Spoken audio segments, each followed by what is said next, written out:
Hello everybody and welcome to RSC EU. My name's Smokey Bear and I'm here with Lolanizer. Hello everyone, excited for today's games, very excited. Looks like it's going to be a very close matchup coming into today, looking at Hot Metal versus Palmists. Both are sitting pretty even with their wins and losses so far. What are your predictions coming into this game, Smokey Bear? Yeah, so looking at both of these teams, they've both played 32 matches, they've both won 17 and lost 15. So that's a 53.13% win rate for both of these teams. However, Hot Metal scored 68, have had 75 scored against them, so that's a -7 goal difference. And Palmist have scored 86, 78 against them, with an 8 goal difference. So, you know what, it's pretty even Stevens here, Lolanizer, isn't it? I think I'm going to go with 2-2. You know what I mean? Yeah, I agree with that. Very even game coming into here. Looking at, I'm agreeing, draw this game. Definitely looking very solid, both these teams. Excited to go into it, though. Yeah, some really, high prospects here in this game. You know, we've got JPEG, number 1 for saves on the leaderboard, number 1 with amount of boosts collected, and Big Pads, number 1 well used supersonic, and number 1 time high in the air. So I'm excited to see JPEG out and about, pouncing about up into the sky, stealing all the boost off everyone. And we've got, Demo there as well. It's number 2 for demos taken. So I wonder if Demo will be watching it for those demos. And number 3 for zero boost time, which I think is actually a really interesting stat. Myself being the number 1 for zero boost time there. And Stork is also number 9 for 100 boost time. Why don't you tell us a little bit about Palmists?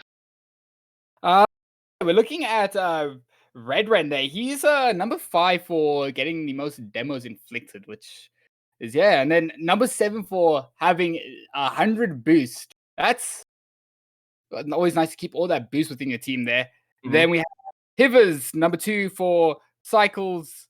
3 for having just general boost overall. Number 5 for the most saves. Number 6 for having the best average boost.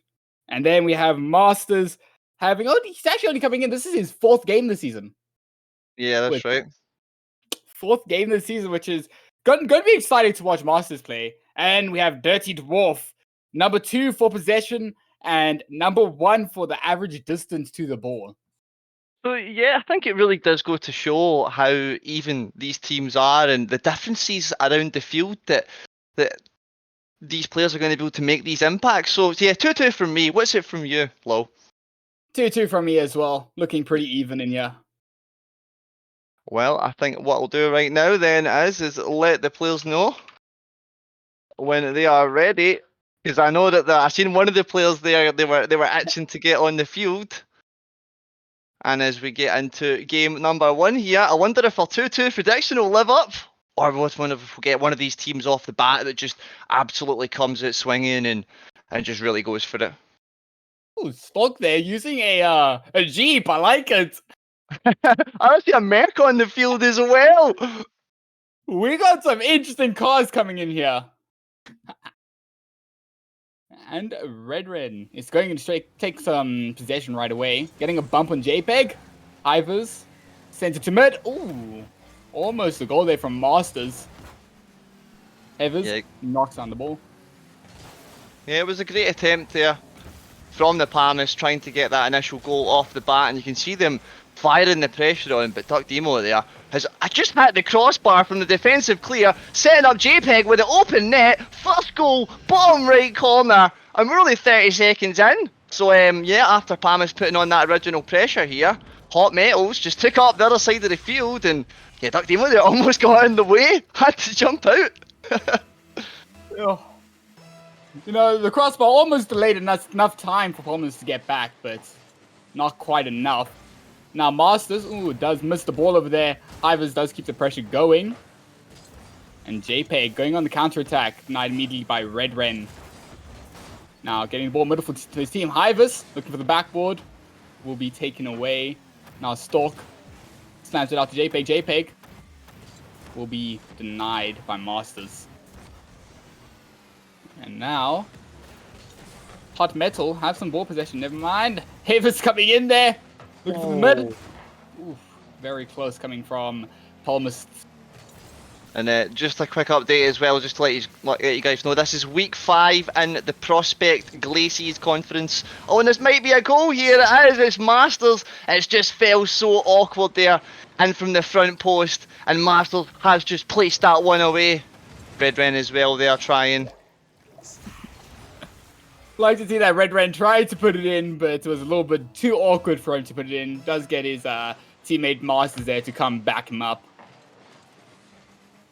Masters now, trying for one more. Tries to pass it along to Red Ren. Has to collect it on the wall. Bit of a double commit going on here, but it could work out. One player just sending it back. JPEG sending this to the midfield. The passing plays coming out. But look at the deep possession there from Masters, and Stork has to clear that one away off the line. Always good to see your last man there holding a solid defense. And now we have Hot Males going on a counter. They will get denied by Masters. Now Hivers taking the ball out on the clear. Stork does get a 50, but Hivers holds it now. He's going to try to get the ball middle for his teammate. There's Red Red looking for the shot, but wide now. Duck Dimio is on the clear. Well played here from the Palmas to keep the pressure away, but look at it, the Merc and the Jeep, they've just got all the relenting forces here coming towards this Palmas defence, but again, yet again, defended and cleared away. Now just what can Palmas do to break out into the middle of the field here? That was Red Ren up in the corner, tried to bump the keeper on the front post, opens up the space for Masters, but Stork there once again, 3 saves. Stork is holding Hot Metal there in the defense. And now Palmas is starting to get some good pressure going.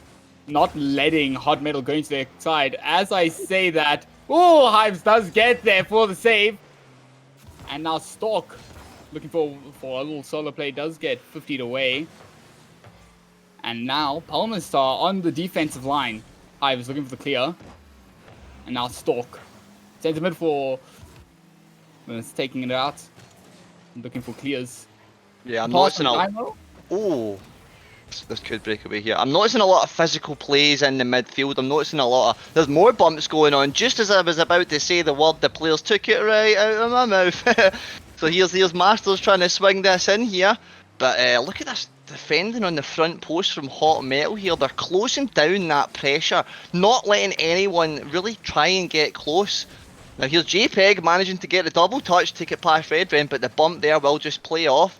Hivers, nice cool, calm and composed play, manages to get it up over one, but the last man back will clear it away this time once more. Maybe some mechanics from Dymo. I was expecting a better 50 from the Merc. I love the Merc. Very, very big, bulky hitbox. Now Red Ren does lose the ball. And Dymo looking for the pass. Ivers tries to block it away. JPEG now. Red Ren does get a block. Now Masters out to the wall, denied by Dymo. And Dymo looking for the shot. It's a bit wide. Yeah, very unfortunate. Feeling the square of that hitbox there in the Merc. It really was just sending wide, but it was looking like a really good chance on goal. And you know, both teams so far have looked good here in this Prospect division. Here's Stork taking it up from the 50, driving it into the corner, but Red Ren will be up there first. but Daimo can meet it. Back pass from Stork. Takes it for a dribble actually. Maybe going to collect from the bounce.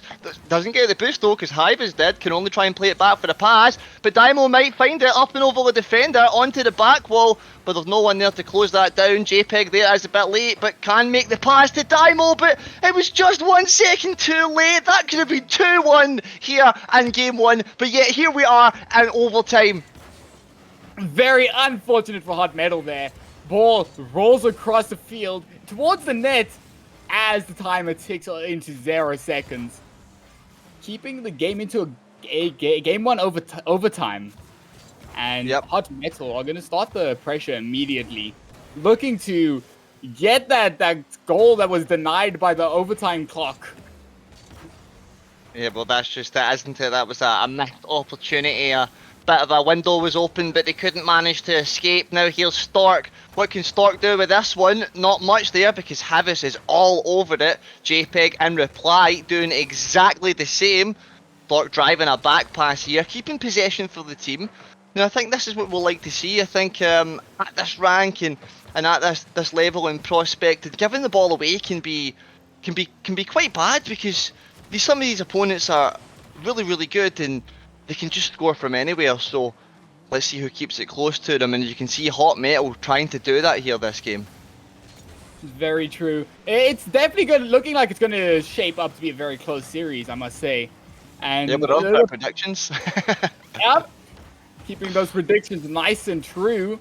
The offensive pressure is staying equal on both sides. As I say that, Red Ren looks at an open net, gives Palmer the game 1 win. It's that cheeky little escape, like I was saying, the window's open and Redman's out, Redman's gone, he's in game 2 waiting. Palmer's 1-0 here in the series. Definitely a very good game to start off. Very close between the two teams. I think that's putting a good statement to our predictions for the series. Very even Stevens here. What was that? 4 saves for Stork. What, 3 of them were in like the first minute and a half. So really impressed me so far has Stork, Demo as well, and Hivas has just been all over there. Bottom of the leaderboard, and of course Red Red managed to cheekily get away with that goal right there at the end. But yeah, Hivas as well for me has been star player so far. What about yourself, Los? What are you thinking?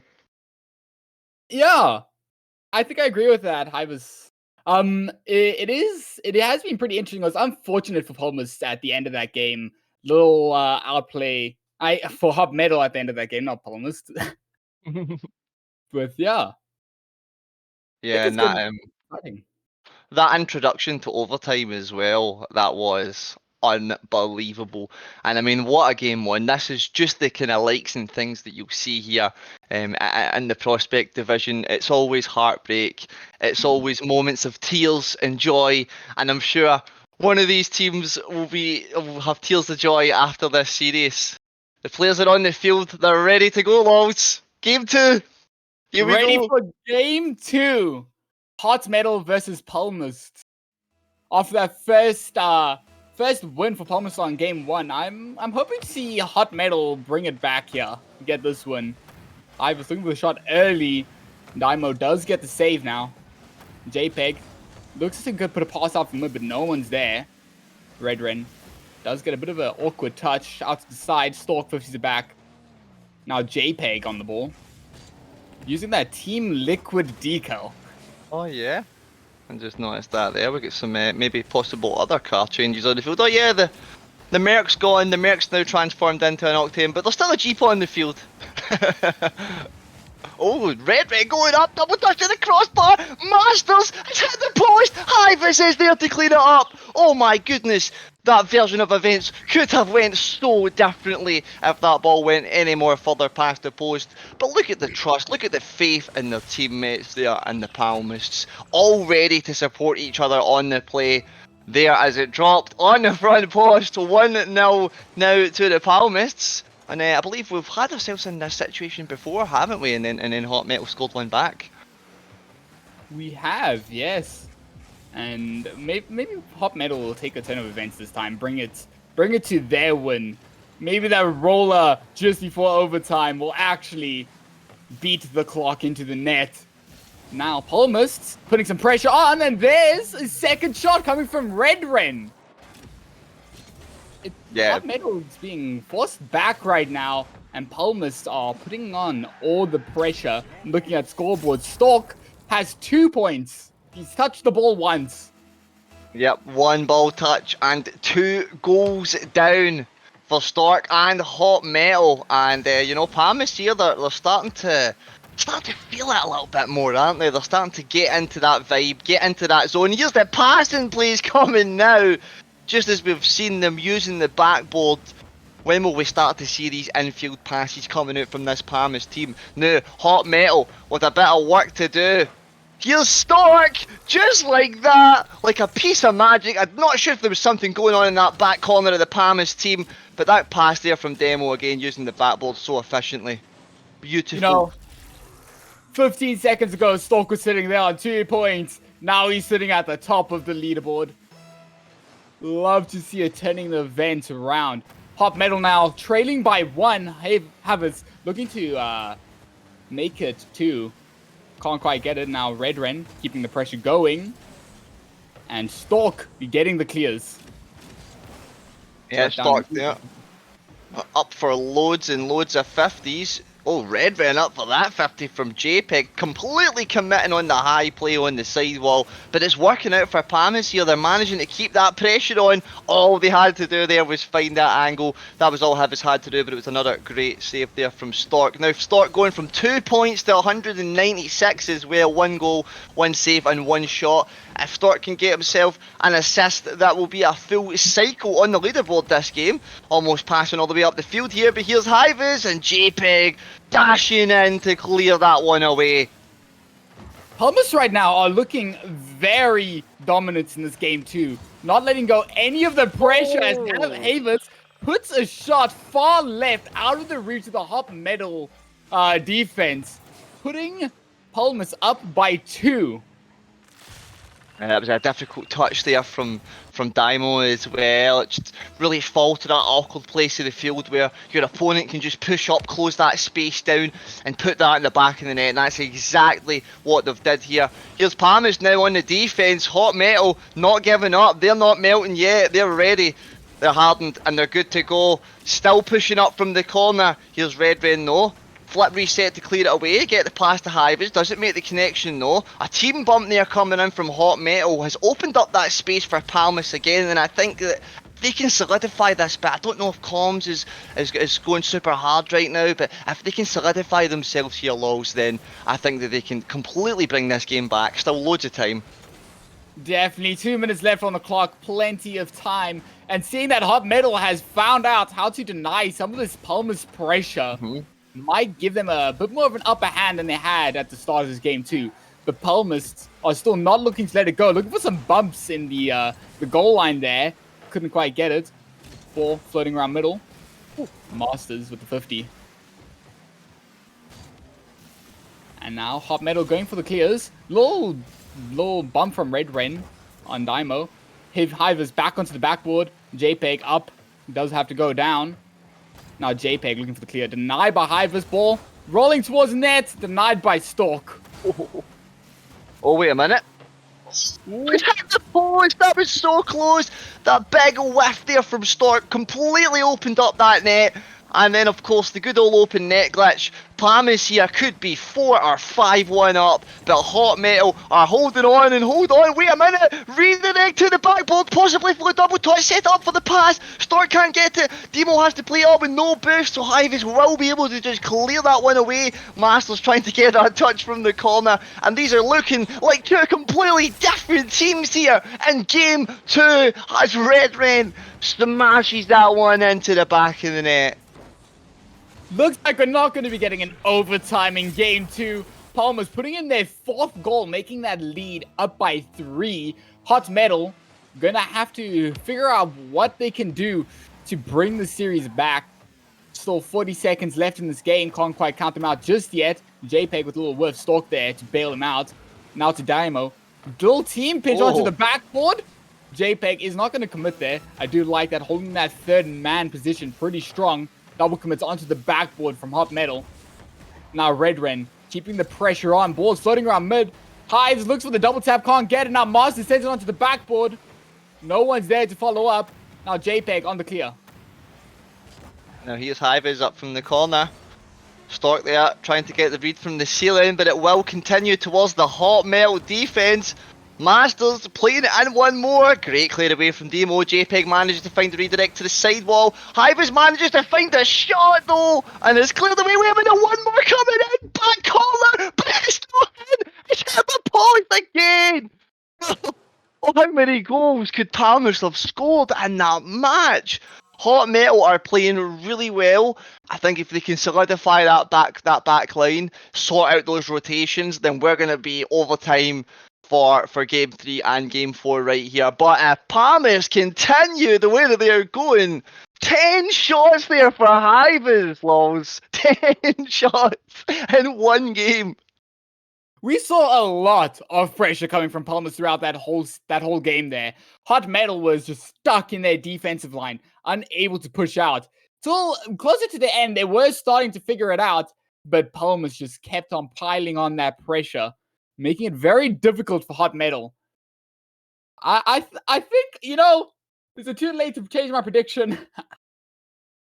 I mean, yeah, it's kind of looking like, I might swing in the way of Palmas, but I think that, the Hot Metal are doing all right. I think that was just an unlucky game. It was only 3 goals as well, considering all those shots. That was 15 shots altogether.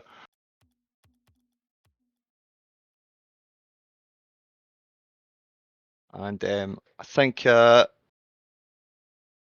Metal here, I think maybe doing a wee car change possibly.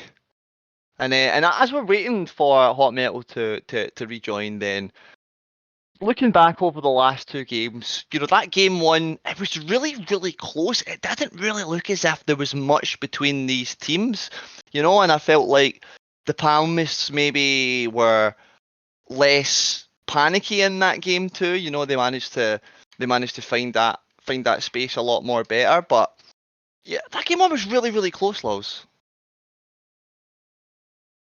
I think we're getting a new server on the go here. These things always happen, and then in Rocket League, everybody's got to get that preferred way of playing, preferred ping, and that's just the thing about playing online, isn't it? It's connection issues, and my internet was cutting out earlier, and I was like, oh, terrible. So yeah, I don't know. Waiting to hear from Senji. And we'll see what's happening with this. Okay. Perfecto. Right, okay, so we're rejoining back into the game. The players will all be rejoining back into the game as well. And then we'll be getting underway here with our Game 3. Very much anticipated Game 3 for both of these teams. Particularly I think for Palmas as well, because, I think there's some good momentum there. Some good momentum that they've took away so far here in the series. And Hot Metal can still bring it back, get that draw, so I'll be interested to hear what Lows has got to say if Lows is back in from the Discord glitch. Everything's all glitching out right now. Technology. Are we Lows, can you hear me as well?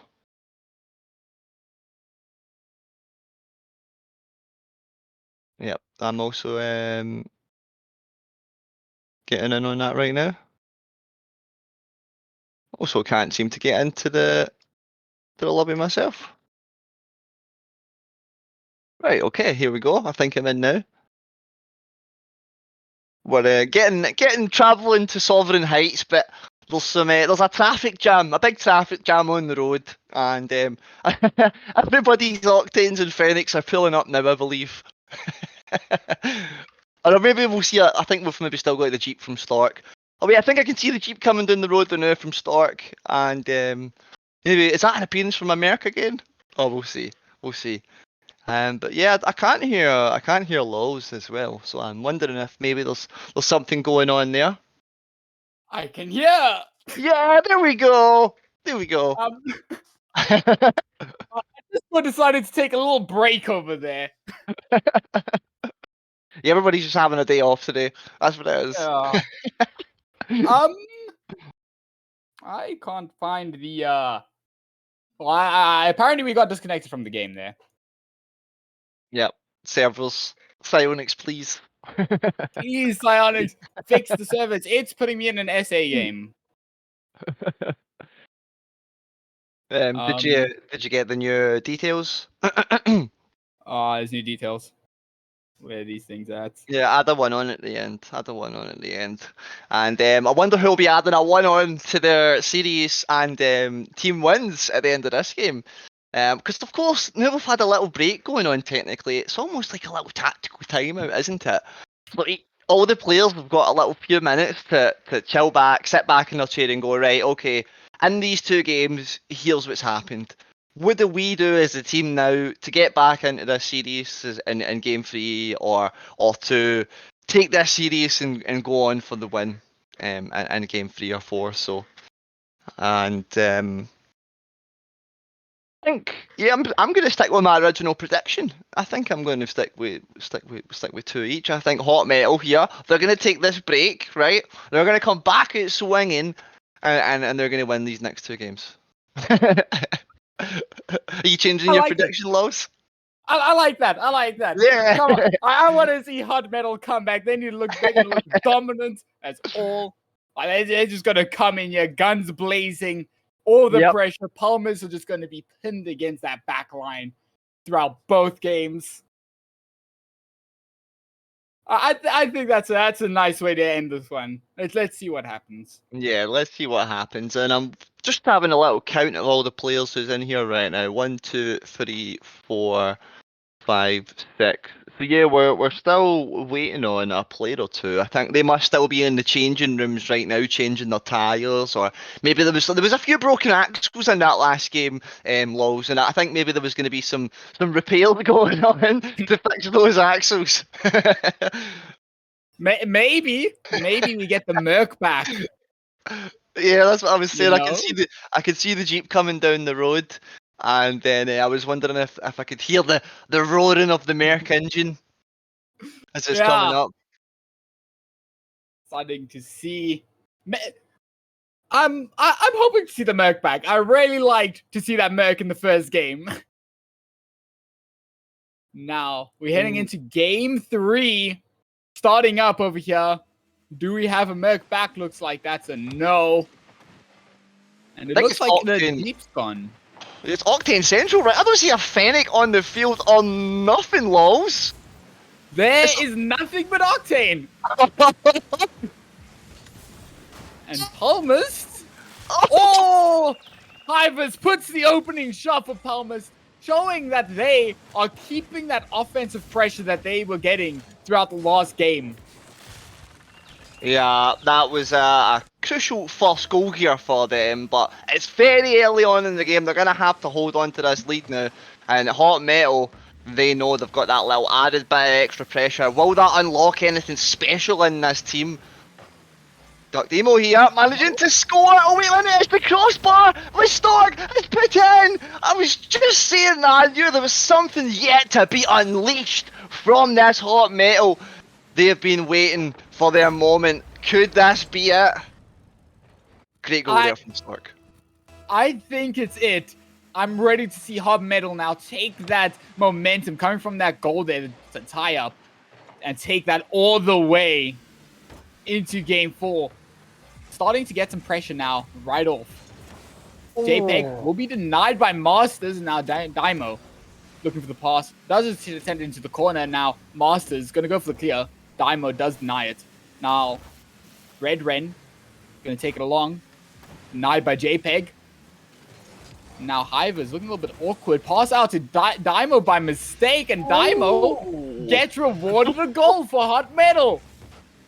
Yeah, that was a very awkward play there from Hivers, and this is what I was saying. This is what this little break can do to you as well. And yep, very unfortunate there. But Hot Metal, they've got the lead now. They just need to hold on to it. Maybe put a couple more in the back of the net, and they're looking good for game 4. They've got that confidence now, don't they?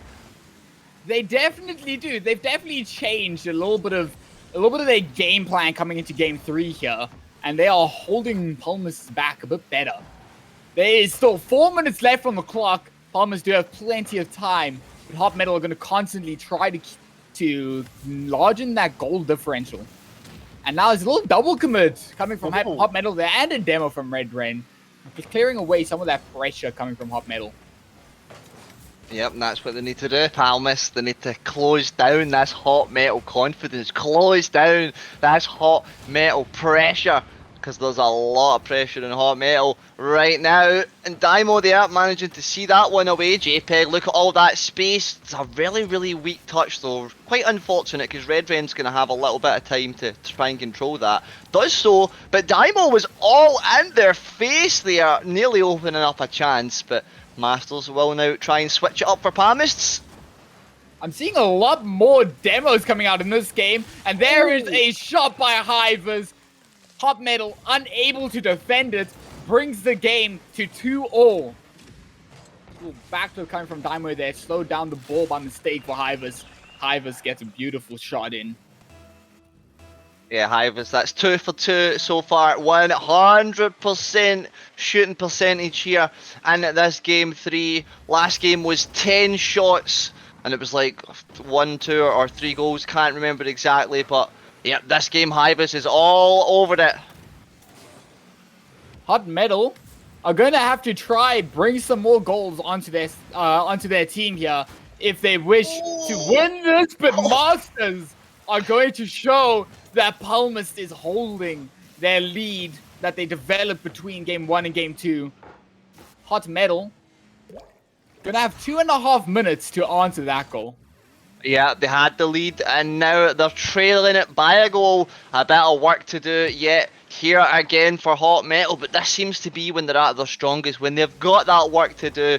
If they can get that again and keep that, then they might be able to swing this series in their favour and go for that draw. Here's Stork now, managing to play it off. Oh, wait a minute! It's redirected into the net from the defender! It's a painful moment here. We'll just not talk about that one. Great shot from Stork, though.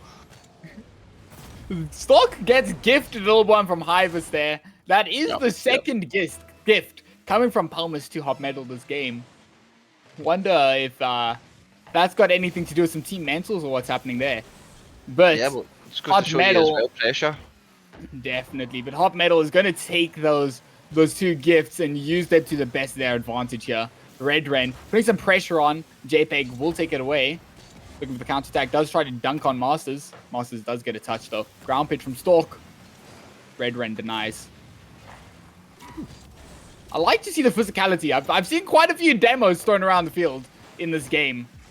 Love to see it. Yeah, it's starting to heat up now, isn't it? These players are really starting to get in each other's faces and get vicious with their 50s. And, you know, I think especially at this level here in Prospect, this is exactly what you need to see. Full challenges, full pressure. Don't give your opponents any space, because if they don't have any space, then they're going to panic. They're going to whiff. They're going to miss, you know. And look at JPEG here from the corner trying to take on everybody. Stark there, Demo and Hivers out in the midfield. But Red Ren straight up with a 50. Another demo. Masters on JPEG this time. Masters trying to continue with the dribble. Take that booster on that left corner. Maybe bump one, passes it off to Hivers. Can't get it. Red Ren misses from there. Can't believe it. Hivers trying to send it in. Back once more. Masters. Stark saves again. Palmas are trying to find the melting point of Hot Metal, but Hot Metal are holding on in the defense. And now, Palmas are going to keep on trying, pushing on that pressure. And Hot Metal going to keep on doing what they love to do, keeping that ball out of their net and looking for some opportunities on offense. Ball floating around middle will be taken away by Masters. Now JPEG with a bit of time on the ball does just throw it away to Hivers, and now Hivers looking for some opportunities. Double commit from Palmas there. Yeah, they're really... Oh, sorry, my bad. I was going to say they're really trying to pile on the pressure now. They're just really trying to close down Hot Metal here. Will we be looking at another overtime coming here? Or will Hot Metal do what they couldn't at the end of last game? Ball floating around Hot Metal's goal line. Red Ren's going to put it down. Going into overtime in game 3. Well, we have a repeat of game 1 where we went into overtime. I wonder if we're going to see a sneaky escape here. Oh, wait a minute, JPEG almost rattling the hand from the pass. Stork having a go as well. Very unfortunate there. Hivers trying to clear it away, but the pressure still looming. That was a very good try from JPEG on the shot. It was just off. And that will keep Palmas alive in this game. Palmas, Masters puts a shot far left, out of reach. Palmas take game 3. Yeah, strong game there from Palmas. Also strong game there from Hot Metal, but Palmas just looking that little bit stronger through that whole game there. Every single time that Hot Metal threw something at them, they were there in reply. Now, having a little look at their leaderboard, there was only 3 saves, or 3 recorded saves, you know, stats in the game, for that whole game, but it just felt like everyone was just shooting shot after shot after shot. It was like some kind of Western movie where they'll pop off at the end. I'm pretty sure we saw more than 3 saves in like 15 seconds of Hot Metal defense in there. Pretty sure I could count like 4 or 5 saves just in that little 15-second segment from Hot Metal. Yeah, I mean, just such a strong performance from both teams here. So Palmas then 3-0, right? So you know they have won the game per se, but will they win the hearts and minds of all the viewers here and go for the 4-0, or will Hot Metal give it to them good that one last time? What do you think? Palmas are going to be looking for that sweep, and they definitely have most of the momentum coming into game 4 here. Hot Metal are trading a bit on that momentum, but they are still looking solid and definitely not counted out of the game yet. So we're heading into game 4. I want Hot Metal to take one off of Palmas, but Palmas are looking very dominant right now.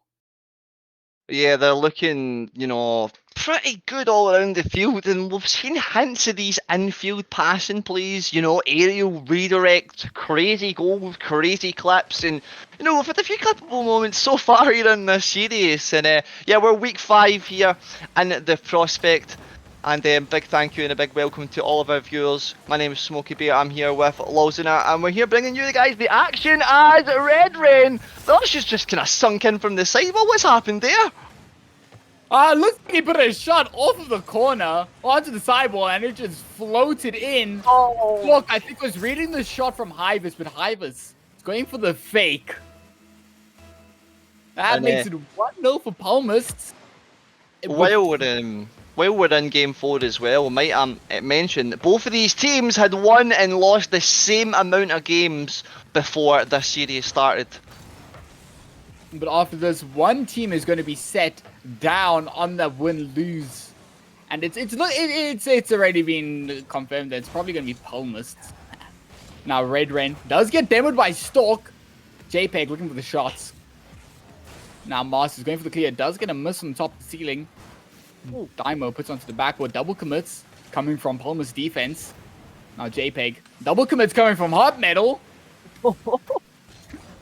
Yeah, look how everybody's really in their zone right now. That was almost a cheeky redirect back for an own goal there, almost a repeat of what happened in the last game, but it has just sunk past the post, and there was a Hot Metal player there waiting. In reply, JPEG now manages to make the pass into the middle, and it's at the post. Stork has another goal, and there we go. We're even Stevens again. I can't believe it. I just don't know what's gonna happen, Lows. I just don't know. That shot from Dymo, he looked for the bottom right slot, but it was denied by the post, but it did bounce out nicely enough into the midfield for his teammate Stork there to take it in. Red Ren looking for the demos on JPEG. Try to get the Hot Metal players off of the field altogether. Masters does put the ball mid, but no one was there to capitalize. Now Stork on the counter-attack, looking for a pass. Red Ren does deny it. Open net for Hivers. Looks like Hot Metal is going to return some of the gifts that they received in the last game. And wow, look at that deep possession there from Red Ren, completely setting up Hivers from for the open net. That's how you cut into the midfield, midfield and create an opportunity there for your teammate. Here goes Stork, straight up from the kick-off, waiting on Cheat. Can't quite get the boost, it did just fall a little bit short. Hive is taking on everyone. Daimo last back, manages to keep it away for now. Plays it down from the corner. Can't quite get there because it didn't have the 100 boost. Now Stork taking the next 50, but Hive is there. Keeping up great furiosity and great pressure, but JPEG, number 1 time high in the air, everybody. And there you go, that is one of those moments right there. That's what hot metal can do to you. It burns. What a shot coming from JPEG, just over the top of the Palmer's defense. And now Hot Metal are still in this game. We're looking at a tie game with 3 minutes left. Looking like an even game once again. And Palmer's are now getting some pressure, but there will be a counter-attack coming from Stork. Stork looks for the shot. Red Ren there. Now it's cleared away. Now Red Ren on the counter-attack. Maybe looking for a pass middle. Tries to tap it over. 50 coming from Hivers on the defense line of JPEG. And Hot Metal are holding on. Yeah, Hot Metal fighting for everything here in this last game, fighting to claim themselves a game here from this series. Palmas doing everything that they can to close down any ideas of that dream, but I'm loving to see the initiations of these infield passes coming in from both of these teams, Lols. He's Demo, oh, up to the backboard, wait a minute!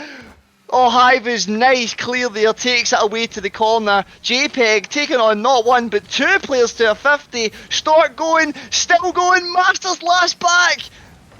Demo can't get it and it goes to the other side of the field. Very good to see Hot Metal now getting some pressure that they were lacking in game 2 over there. And Palmas are now stuck on their defensive line, but now Masters looking for the counter-attack into the corner. Tries to get a 50, will be caught by JPEG. Masters now back to Red Ren. Red Ren looking for the double tap.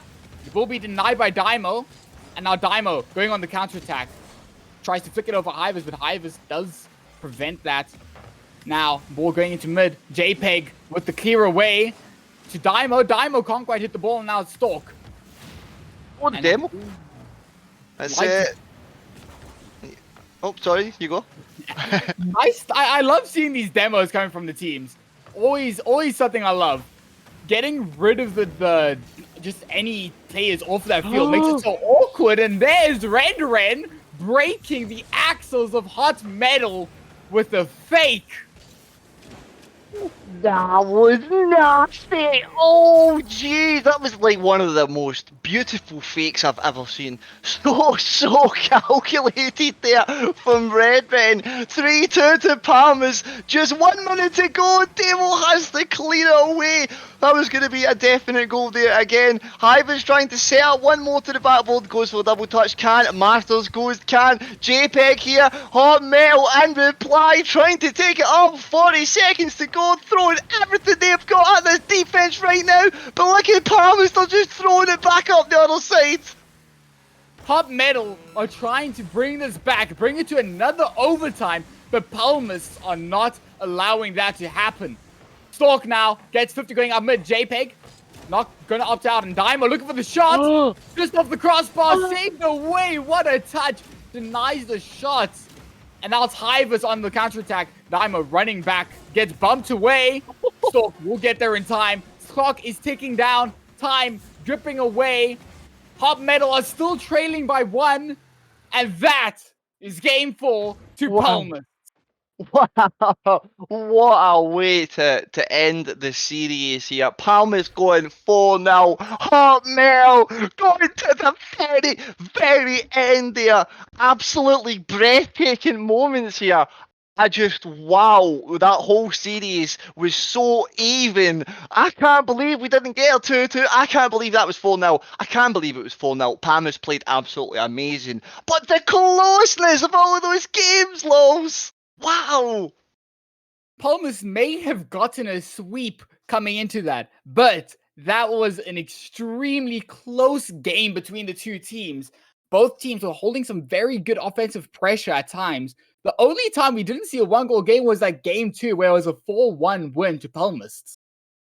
Yep, they really, really did sweep, you know, the Hot Metal team in that game. It did feel a little bit more like Hot Metal were just pure panic, you know, and just all commitment in that game too. But game 1, game 3, and game 4, what was that? 2 overtimes, and that would have probably been overtime as well if Red Ren didn't get that cheeky fake. That was so cheeky. I loved it. I absolutely loved it. That was phenomenal series, Los.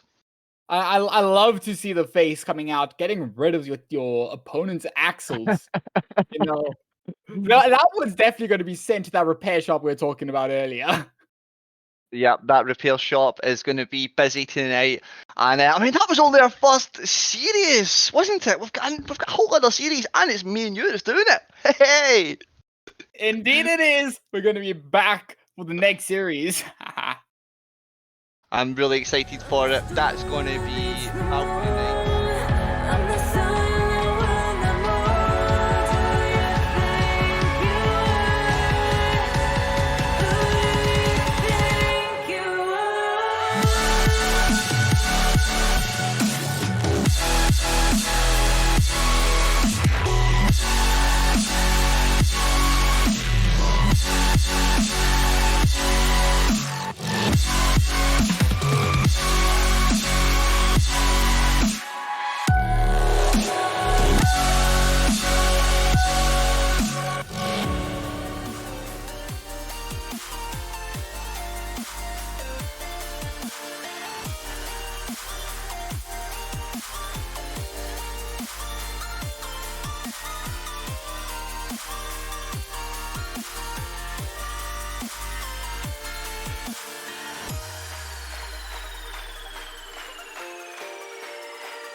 Now it's just like, man, you got to have that time where you just like disconnect from the scene, just the race. Like, and it's a race that I've created in my head, you know. But you have to step away from it.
Welcome back to RSC Week 5.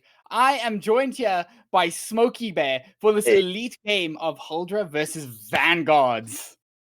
Yeah, what a matchup it's going to be. And, you know, these teams, it's a little bit different to the last set of stats, isn't it? Definitely pretty different. We're looking at Huldra here.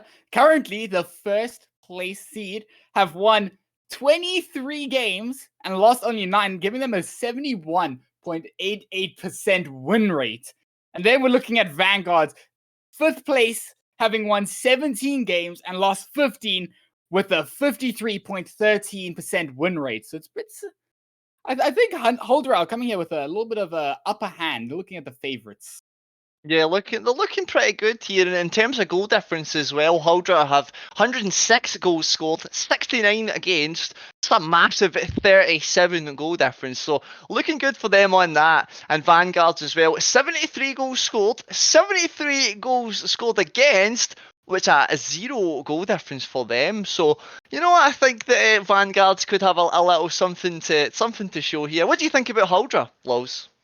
Huldra, I think they're looking pretty solid. I mean, we're looking there with First Beast, number 2 for hat tricks. We've got Bondab with the number 3 top scorer, number 1 for assists, Playmaker Awards, number 1 for cycles, and has the most time spent drifting around with that power slide. Then we got Vekwa, 2nd for the Playmaker Award, which is pretty good, coming in with Bondab with the number 1 for the Playmaker Award. And Vek was also number 7 for possession. And then they've got Errors, number 5 for shooting percentage, and 4th for possession. What do you think about Vanguards? Yeah, I was going to say, having a look at the Vanguards here, we got Detroit, who's number 9 on boost per minute, and which also as well has only been played within 8 matches.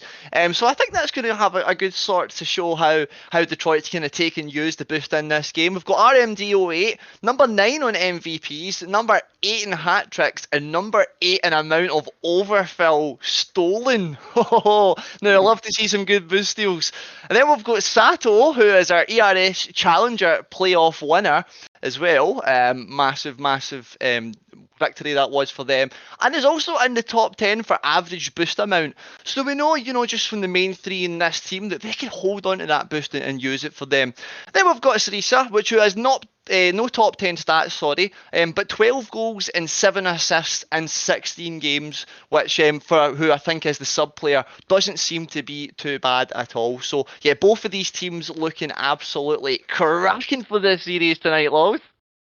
Yeah, I think it's going to be a pretty good series, but I am going to say that I'm putting Huldra as my favorite coming into this, looking at giving them a 3-1 win against Vanguards. What are your thoughts? You know what, I love a good underdog story, and right now it seems that Huldra just have that edge. So I'm going to go Vanguards, and I'm going to go 3-1 to the Vanguards. I like it. Well, we're ready to go in here. Going to be exciting. I think this is going to be a great elite matchup. And I think the players right now are all ready to go. When you are ready. So I'm letting them know right now that whenever they are ready, they can get those wheels on the field. They can get ready to score some goals and make some blistering saves. So, out of all these players, there's a few, really top players here. And I think for me, who I'm looking so far to stand out the most is going to be Sato. Here we go. I agree. Now we're going into game number 1. Gonna be a great matchup. I see Detroit there rocking his SSL tournament winner title. I like that. And Huldra starting it right away with Bondab, putting a shot into the net right off the bat. 15 seconds into the game. Beautiful link-up play there between First Beast and Bondab there. Veka, 1-0 up, not even having to touch the ball. Teammates are absolutely on it. Looking good here for Huldra. That'll be, what, 70, 74 or something now? Oh no, sorry, 30 something now for their goal difference. So they're looking to put that up, and Vanguard's now on that -1. Bit of work for them to do. We want to look at stats in the league. Here's RMD, sends it up to the midfield. Satu is going up, manages to get a touch over first beast, but Bondab booms that away, tries to get a double touch. Vega will follow up. Can't get the 50 from RMD though. Satu getting that demo on Bondab. Physicality's coming in nice and early here in this series. RMD taking it up and over, but what a great save that was. Vanguard's trying to answer that first goal. Looking for a slippery set from Satao. Now Detroit setting it for middle. RMD looking for the shot. Just gets it in underneath the Holdra defense. Saw some bumps coming from Satao there. Delaying that rotation from Holdra, giving enough time for RMD to slot that down into off the floor into the corner. And just like we said in the last series, even Stevens were at 1-1. There's just over a minute being played here. And both of these teams so far in this first minute look absolutely stellar. Here's Veka picking it up from the sidewall. Sato though, straight put that away to the corner and get that pressure away. RMD, bit of the same, get that pressure up the field, but Veka there just keeping that fight in on that right hand side boost here. Look at the passing plays coming out from both of these teams. I really like to see my passing plays going from teams that 50-50, putting it right off the first beast. Can't quite get it in, denied by the crossbar. In my opinion, the best goalkeeper you can have in this game is the crossbar. Yeah, it's true. It's that fourth man, isn't it? It's that extra support. Just when you think the ball's going to go in and you're going to go down, the crossbar comes out once again. And look at that switch of the play there. And Veka, so far, I'm really noticing can pick those balls up from the sidewall and send them really far. Now, I think that's going to be a crucial factor. Here's First Beast trying to take up that first initial play. But Sato there, well defended. We can definitely see why Holdra has the #1 stats for assists, because they are finding each other on the field a lot on the counterattacks. But Vanguard have been doing a great job at shutting that down every time. Detroit slamming it onto the floor. First piece now. Does give it away to Satao. Does get a dunk though. Now trying to get it to middle. And now Bondab. Going for the ceiling double, sends it onto the backboard. Satao! How do I get it? That was almost the top corner. Now RMD. Satao goes for the clear. First beast. Does decide to opt out for that. Leaves for Bondab. Bondab with the 50. Flies across the other corner. Detroit there first beast now. Slams it out. Little bump on Veka. Now the ball sitting around in the Vanguard's corner. Yeah, Sato trying to carry that, using that left side of the field, using every inch available here on this pitch. Players challenging up in the ceiling, players challenging on the ground, on the sidewall, taking 50s. They're just doing everything they can, using fully their arsenal here. As, the pass nearly coming in the front post, but Bondab, they are managing to get that one away. I think 50 from Bondab there, sends the ball away, giving it for Veka to now go for a little bit of a counter-attack, but Detroit will send it away. Now Bondab going on the ball, looks for the pass out to Veka. Veka does decide to leave that. And now Vanguard's going on the counter-attack. RMD onto the backboard, looking for a demo. Tatao sends onto the backboard as well. Detroit middle, denied. Yeah, a bit of a double commit there, but it did work, and I think that just goes to show you the panic coming in here from Holdra. And don't forget, everybody, they're first in the league right now. This doesn't mean, that they're not going to win or, or maybe possibly sweep this, but Vanguard have them scared right now. You can see the panic in their defence, and Vanguards and RMD make this 2-1 here in Game 1. You can see Detroit there, slamming it against the backboard so it can go directly out to RMD for the shot. There's 47 seconds left for Holdra to bring themselves back into this game. But as the #1 team in the league, Holdra has plenty time with only 40 seconds. Yep, it's just enough time in Rocket League to create yourself maybe 2 or 3 opportunities, but what they need to do first is stop the Vanguards here from taking this ball up into their half and keeping that pressure on. Now here's RMD managing to cut it off of Veka. And look at that, Bondab going up, Detroit can't get there quick enough, Bondab can't get the double, first beast goes up, uses all the boost in the tank but can't quite reach it, Bondab sending it into a box where there's no attackers, Veka doing the same thing, nobody there putting on pressure, and both of the Vanguard defenders are still scrambling to try and keep this away. I think it just goes to show you the sheer relentlessness of these players. First beast shooting the back post, Bondab, there it is, the beater! And that is what the #1 team in the league will do when they are down. Just as you said, Lols. Just like you said. Huldra in that last seconds throws everything and the kitchen sink out at Vanguards and brings it into an overtime in game 1. And now, first beast, look for the double tap. And now Bondab onto the backboard, Satao. Denied by first beast once again. Ball goes down, first beast, looking for the shot, denied. And now it's Bondab on the ball. Gonna try to get it mid. No one's there though. Looks for the angle, can't quite get it. And now it's Detroit on the counter-attack. Yeah, Detroit there trying to keep that pressure away, but can't because Veka was there, ready to keep that going. Bondab, reply, same thing. RMD fighting up in the air right here. Gets that boom from the ground. But well carried away from Veka, taking it 1, taking it past 2. Nice shadow here from RMD. Bondab manages to get that hit up off the sidewall, but it just falls to Sato, really giving away possession there. Definitely. Now Vanguards are getting some pressure. Huldra holding their own, but now there's looking like a good opportunity for a pass. Veka does get challenged by Satao. Oh, there's a little whiff. Detroit is able to save Vanguards from that awkward situation. Yeah, great cover there. Now Sato manages to get that shot, but first beast there. Read it very well. Read this one very well as well. RMD had to. But look at the setup for Sato. Manages to get that boom off the backboard, trying to go for the bump, but the setup is enough. It's Detroit. It's a smasher to the back of the net. Look at that setup play from Sato there as well. Beautiful. Beautiful. Put 90, 116 bang, giving Vanguards the game 1 win. Well, going by predictions, it's looking good. It's looking good for Smokey Bear, unless this is the reverse now to come from Huldra.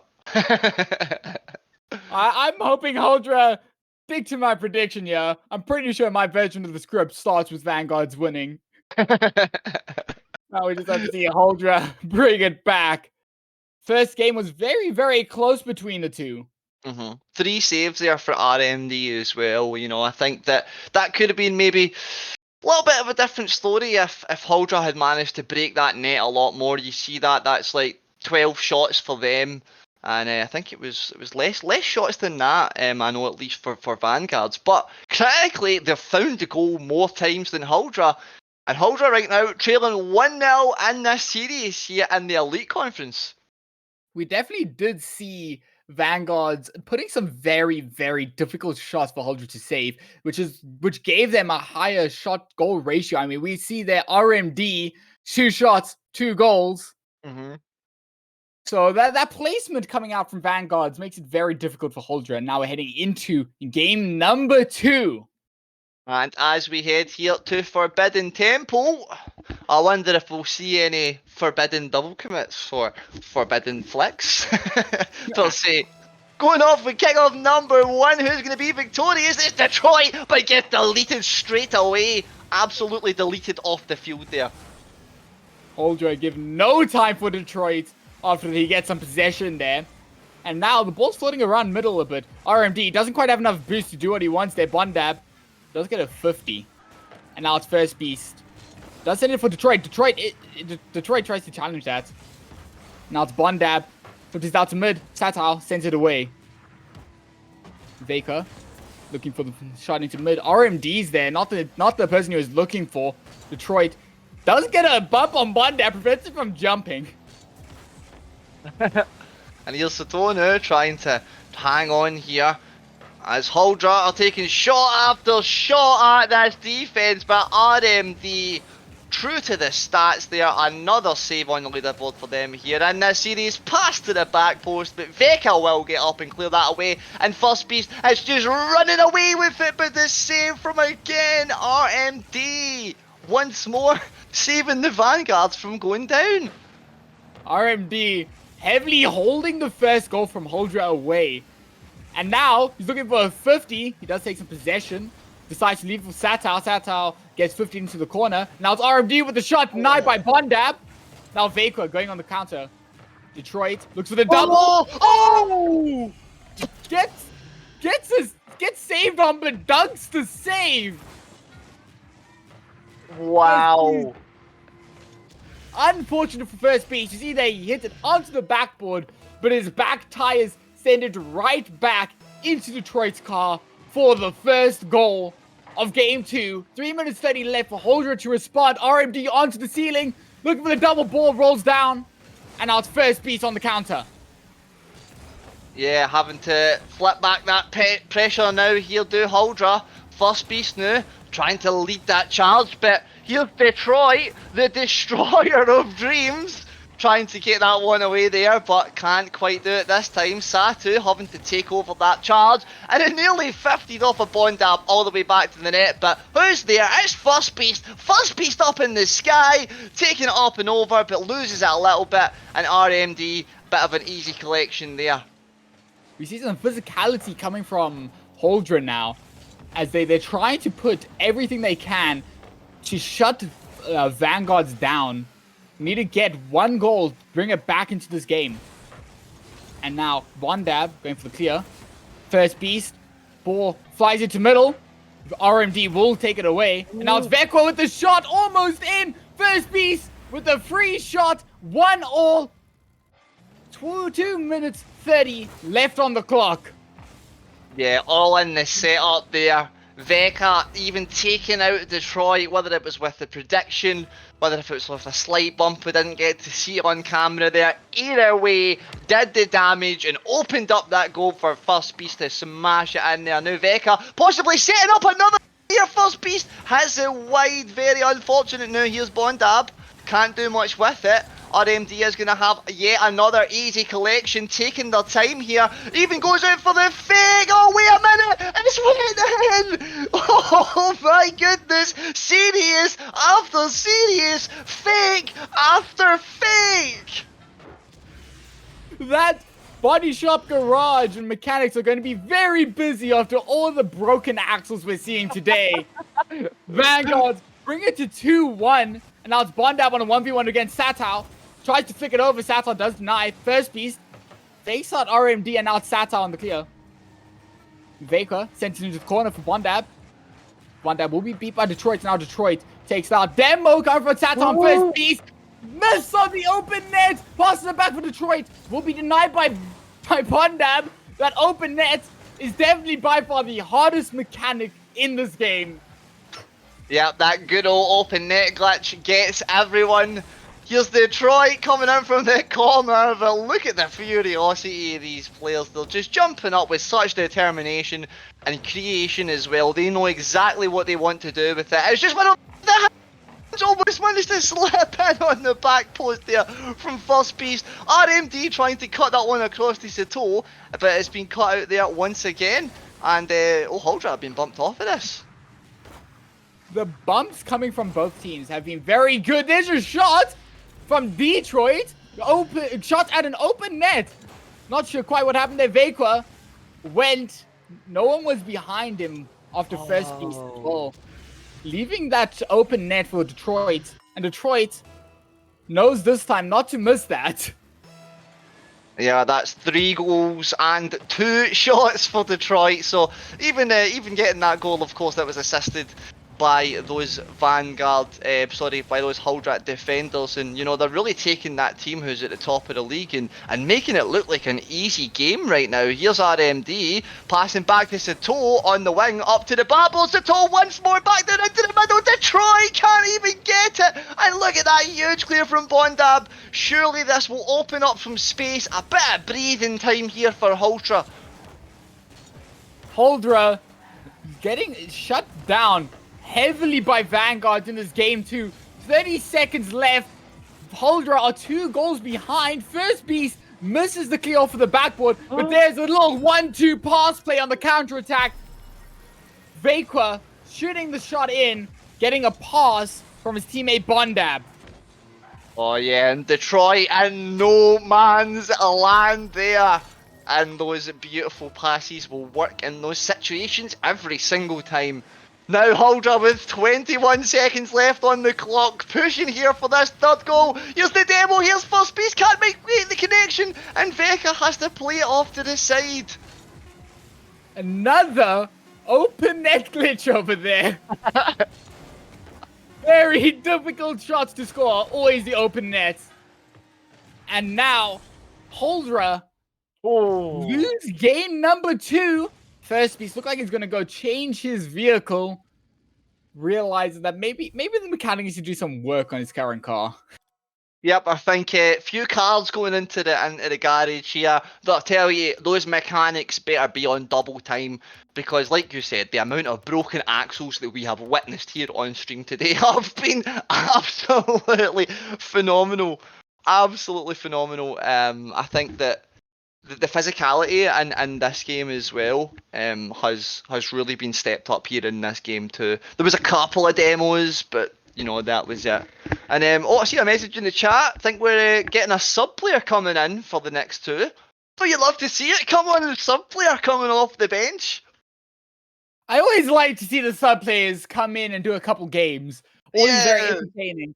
Huldra realized that that the current players aren't quite working against his Vanguard team. They're playing very dominantly. So they decide that they're going to bring in Ares for the next 2 games of the series. Got to throw everything they can at this to shut down Vanguard. Yeah, because right now, Vanguards, they're looking good. You know, you wouldn't have been able to tell with that 0 goal difference that they were just going to be so strong here against Huldra. But, you know, I believe maybe this fresh change of wheels coming onto the field, this could be the defining moment here, Lols. It could be. Fresh wheels on the pitch definitely can make a very, very big difference. We are going to have a little pause here before the game as Bondab has a little bit of a technical difficulty. And well, while we're waiting for the players to be okay, and I think you know, there's always a Psionics please moment. What do you think then? You know, we're 2 games into this series. Vanguards have been looking really, really strong so far. Do you think we're on for my prediction? Do you think Huldra's going to get a game back here, or do you think they might get swept? Currently, Vanguard are coming in with most of the momentum, shutting down Huldra for quite some time. But I think bringing in the sub player in Aris, am I saying that right? I feel like I'm saying that wrong. But bringing in the sub player might change up the playstyle enough to bring them at the least 1 game in. But I would like to see Huldra bring it to a draw. Yeah, I think going by, you know, how we expected a draw in our first series and we didn't get it. That was our predictions. And well, so far I'm looking not too bad, but yeah, could Huldra just say, you know what, Smokey Bear, we don't want your prediction for 3-1 Vanguards. We want a 2-2 prediction. And well, I'm really sorry, but I'm not going to change it. I'm still going with 3-1 Vanguards, but so far, I think that Huldra have absolutely kept up. I just think it's been that relentless force of Vanguards who's really just stepped up to the next level and just kept on just firing shot after shot after shot at Huldra defence. And if they can escape that, if they can break out into the midfield a lot more, we've seen what they can do with those infield passes. That was nasty. That was a nasty, nasty goal. It was. I'm excited to see what's going to happen in these next 2 games. But what I will say is if Vanguard manages to sweep the number 1 team, that would be quite a statement for them. And saying to everyone what they can do. Yeah, and I think you know, having a little look back at the stats, you know, Vanguard's players, they There was a few things that we mentioned I think might hold on here. Detroit, of course, as well, had only played 8 matches before tonight's series and had number 9 on boost per minute. And you can see how Vanguard have been holding on to that boost. And Huldra have been pinned back in defence and rushing out to those corners, trying to get those boost pads, trying to get back up to 100 to make yourself fully available for whatever is going to happen next in the play, because as we all know, Rocket League's like a big game of chess. You just don't know. You can only try and read what's going to happen next, but you can't always predict your opponent's move. And I think for me, yeah, if Huldra can get that prediction back, you know, they might be able to do that. But you know, Vanguards they've been hitting hard. They've been hitting hard, and of course, what was it as well? RMD was number 8 in amount of overfill stolen, and Sato was number 10 of average boost amount. So over the whole team, you know, you could tell their boost management is solid, and you've seen it here on the field. Yeah, I think it's going to be pretty good. What I will say is about Huldra is we saw at the end of that game, those last 30 seconds, they found each other on that one midfield pass. And as the team with the number 1 assists and playmaker awards given to Bondab and number 2 for playmaker given to Vekwa, I would really like to see those pass plays open up a bit more. As soon as that other team starts to open those infield passes, makes it very difficult for the people on the defense of Vanguards to read. Because now you have to consider, are you going to save the direct shot, or are you going to have to look out for the teammates coming from afar, looking for the shot from alternate angles? Yeah, well, that's just it as well. You know, like I was saying, it's that game of chess. You can only try and read the game, but more often than not in Rocket League, the game plays you. You don't play Rocket League. Rocket League plays you, and it's these teams' strategies here, I think, that are really coming up off into the next level. Because, you know, when you compare league play to just playing in a single or double elim tournament, or you compare it to playing ranked, it's a completely different experience, you know. And this is when these strategies and especially these comms can really push in and really just help get you to that next level, as I was saying. And another interesting thing I want to bring in as well while we're waiting is Aries, the player who we're waiting for, is number 4 in possession and number 5 for shooting percentage in the whole elite tier. As a sub player, so sub player coming in, smashing it into the back of the net. There's a story to be written here. There's a script, and I want to write it. I want it to be Aries comes back in and clutches up. I think if Aries brings in that possession that he's very solid at with number 4, and bring that in aside with Vekwa's number 7 for possession, it might make it very, very difficult for Vanguards to get just get the ball in general. Makes it very difficult. But I will say, I wonder who in Huldra is gonna be subbing out for Aries this game. Yeah, that's a good point. You know, having a look at the roster there, Veka and Aries are the most closely on, like the most close ranked on CMV. So if I was to make a guess, it might be Veka. Because you've still got First Beast, number 2 for hat tricks. You've still got Bondab being the captain as well. Number 3 top scorer. It would make sense to take out Veka for Aries, but at the same time, I feel like Veka has been impacting the play all over the field. I'm really, really impressed by Veka up on that sidewall, reading all of those plays. Yeah, I think it's gonna be interesting seeing who's gonna sub out for the team. Looking at our past 2 games, I didn't really notice anyone that really stuck out as playing bad. Everyone looked like they're playing very well within their rotations, within their positions. So if I was going to have to take a guess, I think it would also be between Bondab and Vekwa, but both of them have been holding their positions very well. Neither of them been playing off. I think, it's all about who shows up in the series, isn't it? Because, you can have a really good practice session, you can have a really good scrim, and then you can come to the game, especially with it being on stream, and just play absolutely horrible. Or you can have a really bad scrim, a really bad session or whatever, and training, practice, and then you can just come on to the game and just absolutely pop off. And I think, yeah, that's what can make and break a team. I very much agree with that, Laws. And same too with the goal difference. Like, going by goal difference, you would have thought Huldra's going to sweep this. They've got 37 more goals than they've scored, and we know that all of these teams here in Elite are like absolutely phenomenal. Every single player on this field has shown it. Both of these teams have shown it. They've shown exactly where they are in the top half of the league with some amazing Rocket League. I'm going back to what you said about not quite showing up for a game. It can be very difficult when you're playing teams, because every team you play is going to have a different play style. Yep. And seeing how your team plays against that play style is going to have a very massive effect in how much your team is going to be able to pop off in the game. If the other team is going to be shutting down every single opportunity you have, then your best strikers aren't going to have the space that they're going to be used to. They're not going to have the time on the board to get the amazing shots that they're known to get. Whereas on the contrary, if the other team gives you that space, you can do everything you want.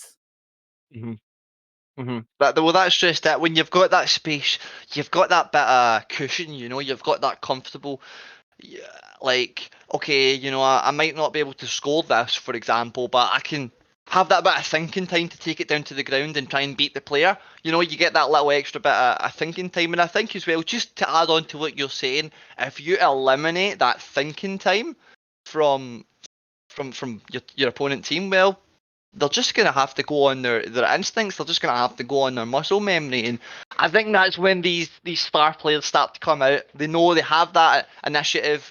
They have that game sense. They have that skill set. And they're ready to try and just excel their team up to the first spot in the league, because that's what everybody wants. Everybody wants to be first. Everybody wants to be the winners.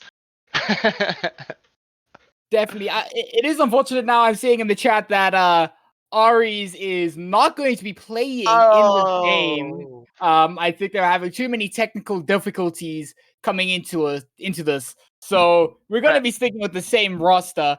But now we are heading into This is game three. Oh, well, yeah, we've had a little bit of a break between Game 2 and Game 3 in both of the series here tonight, and I'll tell you, I've needed it because this gameplay has been phenomenal. I've barely been able to keep up. RMD, Veka definitely keeping up with that one there. Changed to the Fennec now as well. I believe Veka might have been in an Octane before, so some more car changes coming up in the field. It's not quite Octane Central as it was before, is it? What a flick coming out there. That thing was sent to the moon. But sadly, it wasn't enough to give Vanguard a goal. But now Detroit is going to try to change that. Vekwa was actually going to be the one that was going to be subbed off. But he's looking like he's playing very solid right now in that Fennec that he decided to take out. Little change of the ride seems to have made a pretty decent difference. And now Huldra are putting out some pressure against Vanguards. Not letting that ball leave the heart. Vekwa looking for the double tap. Whoa, what a save, Detroit. Detroit does keep it out. Oh my goodness, I thought that one was just going to slip right in there. And as you said, well, it's a bit gutting for Aries, but Veka right now is making the most of this opportunity to get some more games, to get some more goals for the stats, maybe some assists. Of course, Veka as well being one of the top assisters. Bondab trying to set up first base, but it does just fall to the corner where Detroit can't pick it up. Not without a 0 boost bump from first base. I like it when the players realize that they don't have any boost, but they still go for opportunities like that bump we saw there. And now RMD has no boost. He's going to pass out for Detroit. Detroit does get denied. Now Bondab going for the pass to mid for Vekwa. First piece decides to get in there. And now Vekwa looking for the attack. The passing plays now coming out. Sato trying to read that one up towards the backboard, I think, but it's not quite got all the power on it it's wanted. And I can see Vanguard so far this game, they're they're not seeming to be as over it as they have been, and Bondab notices that as well. He thinks, I know there's two defenders back there, but they're not super sharp right now. I've got a really good chance on goal. I'm going to smash it as hard as I can, and even the great Sato cannot parry that one away. That is 1-0 to Huldra now. We saw there that the Vanguard defense was looking a little bit awkward for that shot. They tried to get it, but now Detroit realizes that Holder is in the same position. Awkward for the save. We see Bondab there sideways. He gives Detroit a good shot. Bondab unable to make the save, and Vanguard makes it 1-1. Yeah, Detroit, the destroyer of dreams there, doing exactly, it was like almost like a deja vu moment, but in reverse. It was a vice versa moment, we'll call it a vice versa moment.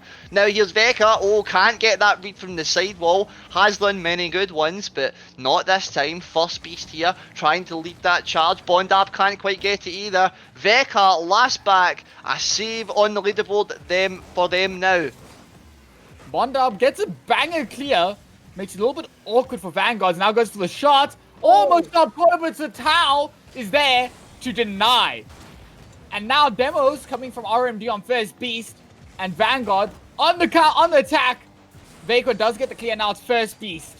Looking for the shot. Satao keeps it away. And now it's Bondab going middle. Detroit takes back into his corner. 30 boost. Let's see what he can do. Veko denies. And now clear coming out from RMD. Yeah, that's 5 shots to 3 here for Huldra. Huldra putting on the pressure and laying it on thick right now. Vanguard's holding out, last line of defense, but look at RMD, he's completely escaped all of the defenders and set up Detroit for a wonderful pass, but the goalkeeper Bondab has parried that one away once again. Just who will be the next player to break this net when all of these goalkeepers are on such good form? Ooh. There's a little flick coming out. Satao was unable to slot it in. And both teams are holding on very well. This is looking like a much closer game than what's been happening in Satao. Looking for the shot. Vekwa has some time on the ball. Gets 50 immediately. Now it's Dumbab getting demo chased. On Detroit here, might have just found this open net. First Beast can't get it. The destroyer of dreams strikes once again. First Beast didn't quite realize that ball was bouncing against the side there. Accidentally slotted into his own net, putting Vanguard up by 1. With 1 minute left on the clock, Huldra trailing by 1. They're not quite out of this game yet. But if that were in, it might have been a different story. Now Satao getting a demo on first Beast. And now it's Detroit taken to the corner. Then Mighty's going to turn that round to the middle. Shot on the crossbar. My favorite goalkeeper. And now it's Vekwa. Here's First Beast now managing to almost just pick that one up off of the 50. Bondab, not a lot of time because there was 2 players there from Vanguard's double committing on the ceiling. I was going to say it's going to open up a lot of space here for Huldra. That maybe wasn't the best idea. And Veka here, the player who was supposed to have been subbed off, that's another goal on the leaderboard for them. And yet another pass for First Beast. Vekwa was going to be subbed out, but right now we look at him, he's top of the leaderboard, holding his own in every single goal so far for Huldra. He's 1 assist, 1 shot, 2 saves, and 1 assist, 2 saves and 2 shots. Definitely doesn't look like he's being subbed out. Yeah, I mean, you know, I think all of these players nearly picking up a cycle each year in this game. Everybody playing absolutely tremendous as we go to overtime here in Game 3. Huldra Vanguards 2 each. Wait, do you think it's going to go longs? I don't know. Oh, it's very difficult coming into this. Vanguard's definitely holding it. Yeah, never mind. The destroyer of dreams has shattered them yet again with the stealing read. You know, I had some doubt there about Vanguard winning that overtime, but Detroit looked me in the eyes and said, no. Taking the Game 3 overtime, Vanguard looking like they're going to either sweep or follow your 3-1 prediction. Yeah, well, do you know what I was just about to say before we went into overtime there, that I think that going for my prediction wise, this could be the game that Huldra take if Vanguards were to win the next one. But Vanguard shut that idea down and Detroit 3 goals there.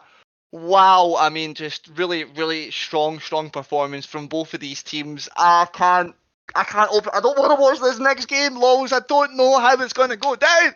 I don't know. I'd say is one of our predictions is still a viable prediction, and that will be true if Huldra wins this next game. But Vanguards are going to be looking for that sweep against the #1 seed. Yep. So it's going to be a close one. I'm going to say we're going to go back to an overtime. You know, I was actually just starting to get that thought forming in my mind on the way to my mouth, and you took it right out. Overtime, game 4, absolute upset. Huldra to take it, and then Vanguards to win the series 3-1. My prediction is on. Players, I think, everybody's going back to the tunnel right now. I don't know exactly what's happening, but it looks just like that. They've maybe went in, got a wee drink of water, and they're back here, ready to play. Here we go, game number 4. Going into game number 4, this is looking a lot like our last series, where it's a close game, even though one team is looking at the most wins. And our Bondab puts a shot on. Satal almost gets saved by the post, but Vekwa is there to slot it in. Oh, and Sato there, very unfortunate. And yet, Veka's going to love that. Veka's going to clean that up and say, thank you very much. That's 1-0. We're going to get this game, boys. Let's go. Huldra, now 1-0 up in the score, in the scoreline, but 3-0 down here in the series. So, last game, last kind of claim to fame for them, being #1 in the league. And that was RMD rattling a shot off twice, but can't quite find a target. See Firstbeast there, trickling upfield, waiting for the pass, but neither of his teammates were able to get there. Vekwa now gets played with Firstbeast there for the 50. Vekwa sends out to the backboard. Firstbeast looks at the double, but it will be taken away by RMD. Now it's RMD on the ball, shut down by Bondab, and now it's Satao going to the wall. 50 out by Firstbeast. Firstbeast with the double off of the 50, looking for the shot. And there it is! Double tap, sort of, from Firstbeast. Double lead for Huldra. I'm at a loss for words. That was one of the best solo plays I've ever seen. Firstbeast, third on the record for hat tricks. There could be another hat trick coming up for Firstbeast in this game if they keep that up. But Detroit, once again, destroyer of dreams, claims one back here for the Vanguards. And it was just a little cheeky kick-off goal. Gotta love them, right? Kickoff goals are very interesting. They always hold one team that may look like they're currently behind. They always give them a great opportunity to just bring it right back, just like Vanguard with Detroit did. And now Bondab tries to put it away, but RMD will deny it. Now Satao on the clear, denied by Veka. Veka onto the wall. No one on the ball now. Detroit looking on a 1v1 against Firstbeast. 50's into middle, denied by Bondab. Oh, absolutely phenomenal save there, possibly just keeping Huldra here in this game. That was going to fall into a dangerous position. Here's Firstbeast trying to set up Veka, but can't. Bondab last back. There's 3 players on the attack. It's 2 each here to the Vanguards, who have managed to find that equaliser. Oh, team bump as well there. Satu going, okay, I'll go back, RMD. You go for it then. Vanguard's definitely showing us that even though they were 2 goals down, they definitely were not out of this game. And now, Huldra are once again looking at a tied game. There's a little bump. Firstbeast can't quite put it in, gets a 50 out. And now it's Bondab. Detroit flicks it around him. Now it's Detroit looking for the play over Vekwa. My favorite goalkeeper saving another shot. Here it is again.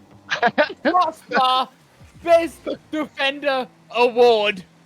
Yeah, I think #1 for the crossbar defender this series for saves is definitely going to have to go to the crossbar. But here's Detroit clearing that one away, managing to get that boom down from the side, but can't quite control it. can't quite get their wheel through it. Here's RMD, did manage to get a wheel touch onto that one, but First Beast was up there, read that save beautifully. Now Veka is left to try and deal with this, clear it away. RMD keeping on that pressure. First Beast, lovely read from the backboard.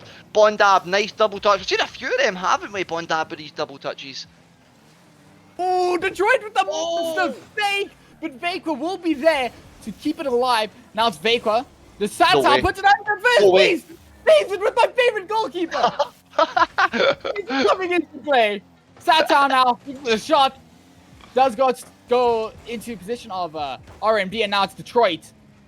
He does take his time on it, looks for a pinch into the net, but Veka will take it away, and now it's RMD. Takes the middle. Bondab looking awkward. Satal can't quite get the shot off. And now Holdra on the counter-attack. Yeah, remember everybody, we are here in Game 4 of this Elite Series. Vanguards are up 3-0 in that score series. 2 each here in the scoreline. Will they take that sweep, or will Holdra come back to win this last game? Now here's Bondab, gets cut out from Sato. RMD picks it up. Tries to play it off the 50. Detroit's up first. Plays it up from the corner. But Bondab, lovely read. Hits that away. I see some passes coming out from Vanguard, even on the defensive line. And now Satal passing out to Detroit. Detroit can't quite get it now. Satal fakes out Veka. Gets a 50 to mid, making an absolute wall. But his team are unable to capitalize. And now it's Holdra on the counter. RMD gets clear away. Bondab is right there to shut down Holdra. RMW with the demo on Veka. Oh, Satal taking some axles for dinner. RMD sent him into the corner. Satal with the demo on Veka. And Bondab will get clear. Yeah, Bondab here, been bumped away from First Beast, but Veka has managed to shoot that in the open net. Detroit getting there in the nick of time. Now First Beast managing to catch it up from the dribble. Sato can only hit it up, still got 100 boost in the tank to get back with. But here's the connecting play here from Holdra. Veka reading it on the other side. We know what Veka can do from the sidewall. Tried to set up Bondab, but nothing's going to fall from this one. A counter attack, some bumps coming now. Sato! 3-2! 17 seconds! And Vanguards will be breathing a sigh of relief right now. Every time I have a thought that Vanguard is going to have something happen to them. There I was thinking maybe we're going to go into an overtime. Then Vanguard just come out and remove any doubt I have for the team. Looking at getting some pressure immediately off of that kickoff. Almost gets another goal. There's 10 seconds left. Bondab tries to put it in. Time ticking away. Holdra running out of time. Vanguards looking like they're going to take the 4-0 sweep with the ball touching down there. That is 4-0 Vanguards. Yeah, well done everybody, and well done Vanguards being 5th in the league, taking on the first place team in the league on stream and sweeping them. Massive, massive performance there from the Vanguards. And Holdra, what went wrong? They played so good, all the scorelines were so even, but Vanguards just managed to get up a level, didn't they? Holdra were playing very well. But Vanguard just had a little bit of an edge against them, and it made it very difficult for Holdra to get any wins out of there. That was a very while it looks dominant coming from a sweep, coming from Vanguards, it still was a very close series. That's true, and I think it was, very much the same kind of thing in our first series that we had here on RSC tonight, where, the score lines were very even. I think in the league leaderboard it was, 5th and 6th place or 5th and 7th, so it was very close, but, this elite leaderboard here in the Ignis Conference is going to be a lot closer between these two teams at least, because of course Huldra were 23 and 9 and Vanguards were 17 and 15, but of course that's going to be now, 21 for Vanguards. And it's going to be, of course, 13 losses there for Huldra. So, they're starting to even out these two teams, isn't it? It's interesting over the course of the weeks, as all the matches are played, and you play everybody, and you play this team and that team, and you start to figure everything out. And I feel as if Vanguards, they've got it going right now. I agree. I agree with that. I think Vanguards they're looking very solid right now, taking on the #1 in the league and sweeping them. Yep.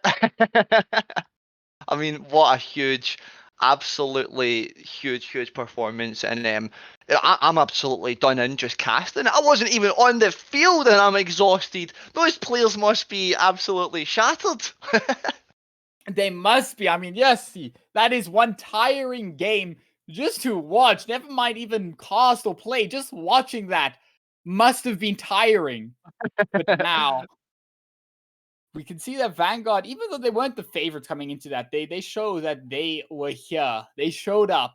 Showed us that even though they're not the favorites, they still can take the games away. Yeah, that's just that. Wins and losses don't really mean everything when it comes to just one series. When it comes to, who's your opponents and can we take them on? And if you go in with full belief and full faith, then it doesn't matter who you're taking on. Like you say, it doesn't matter if it's fifth in the league you're taking on. So, oh yeah, what an absolutely breathtaking performance from both of these teams here in this second series and both of these teams here in this first series. Before we end and go into break, who's been your favourite player so far tonight? My favorite player. That's very difficult. Apart from the crossbar. I would love to pick the crossbar. I mean, we saw, I think I counted 5 saves from the crossbar in that last game. Yep. If I'm not mistaken, it was a good 5. Crossbar came in very big clutch over there. But other than that, I think Vekwa stood up in those last 2 games and showed everyone that even though Veiko's gonna sub out, that Veiko's actually one of the MVPs there. Yep. Very and well playing for the played. team. Playing for the team as well, not minding whether they're gonna sub out or ready to be jumping back in, not just jumping offline straight away, staying with and supporting the team and then coming back in their time of need. Yeah, really impressed. And for the first series as well, I'd probably would say that Hive's really impressed me the most. Both of those series were absolutely phenomenal, but yeah, of course we've got more games coming up. I believe tonight it is Abyss and Gladiators, and you're going to have our wonderful casters Jasper and Alligator. I think those are going to be some very entertaining games to watch.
We are reaching for the stars, but we're making this too hard.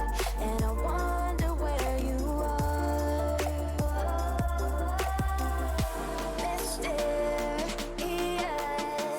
that's the part you always show, 'cause you're too curious.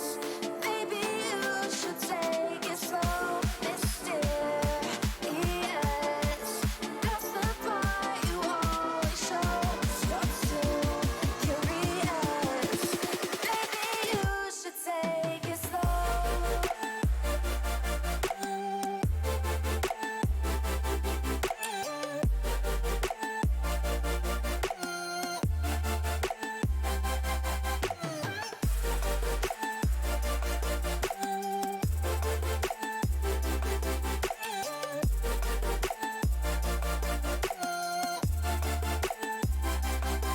We're dreaming in the dark. We are nothing more than dust. You search but you stay lost. We're reaching for the stars, but we're making this too hard. And I wonder where you are. Mysterious, that's the part you always show, 'cause you're too curious. Maybe you should take it slow. Mysterious meets the moon. I'm the sun in the world, I'm all you think you are. Who do you think you are?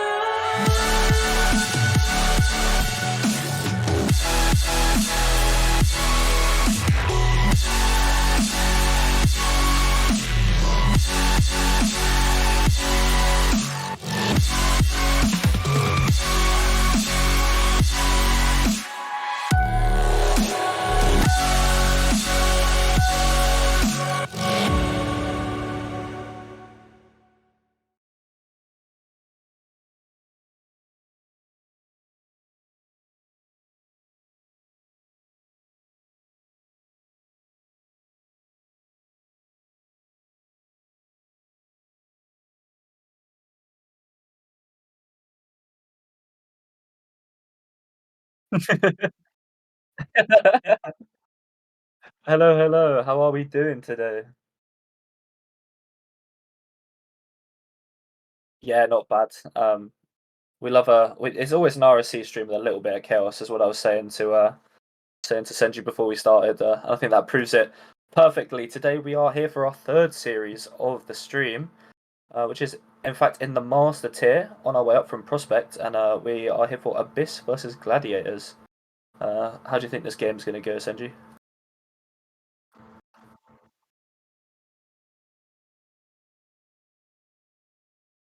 A little bit in the down low of the table. Abyss in 6th place, standing on 16 wins, and Gladiators at the bottom with a total of 10 wins. I think we're gonna see Gladiators who are going to fight for their position in the table, but an Abyss who wants to make sure that they're no longer associated with the bottom of the table. Definitely. I believe Gladiators are playing with sub today, so whether that means anything, we are yet to see. But I do know that they have two kind of lowish players. They've got, I believe it's Aya or A4R. I can't remember how to pronounce his name, but they've got him and Nick, who are both in the 1750 range. And today they're playing with Nick, so it'll be good to see how he bends off. I believe he's also a recent signing as well, so it'll be cool to see how he comes into the team. And then Abyss will be playing main roster with Emils and Mathloop, very kind of well-known names in RSC, so should be a good game. What are your predictions for this one, Senji? Definitely. I think, honestly, this one is going towards the side of Abyss, but not without Gladiators taking at least one game. I'm gonna go for a 3-1 for Abyss. Yeah, I think I'm going to go the exact same. I think Abyss will come through kind of a bit more experience, especially playing against the sub. Whether the sub is able to kind of come through with Nick. I know he's quite an experienced RSC player, like he's played quite a lot this season. but I think he'll be able to take a game off them. But I think Abyss in the end will take the 3-1. We've got a very interesting prediction coming from one of the teams, and the captain for Gladiators is gonna go predict a sweep against himself.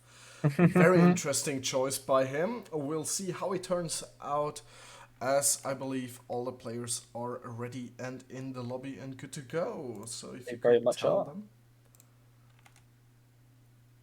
And then... Okay, as soon as the players load in, we are good to go. Are you ready for this game number 1 on Manfield tonight? Yeah, definitely. It's very much a game that I'm kind of excited to see which team kind of takes control and starts off the better in this series. Because I seem to see with, especially with master teams, if they don't get the momentum, they're not really going to go anywhere. So if one team's able to pick up momentum, I can definitely see them pushing forward in this series. Definitely. I'm also curious about how Gladiators are going to present themselves going in with a mental mindset of we are going to get swept, they're going to get a first good shot, but Cap's there to defend it just off the backboard. Yeah, good. I mean, always a good start to have the first shot in a series, and Ember and Skaze definitely two strong, well-known players. Skaze being the GM, if I'm not being an idiot, and Ember, a very well-known player in Master, who's been around for a long time, and I think both teams have a lot of experience, and it's good to see kind of which team is going to take this first strike. Absolutely, as we see both teams kind of getting a little bit of a feeling, a touch here and there, see how does the opposition react to itself. Ember here nearly benefiting from a little lack of judgment by Emils on the back line and puts Gladiators into a stronger position just from a pure visual look than I would have guessed at the start of the series. Yeah, definitely. They've come out a bit more aggressive than Abyss so far. Emil's kind of had a bit of a risky play along the back line there, and Ember almost capitalised on it, but they were able to keep it away. And yeah, it's a good start from Gladiator's point of view, and Abyss just kind of need to wake up, I think. I think they need to, as Gus tries to pass his mid and gives it to Cap. What a gift to help them wake up by Skaz. Yeah, definitely. That was that was Cab capitalising on that opportunity, just giving the ball away by Skaze. Yeah, I think he just passed the ball off to Cab, who will always, every day of the week, score that one. So that's 1-0 to Abyss. I don't think deserved yet, and Gladiators answering straight back. Great save from Cab, and Nick following up.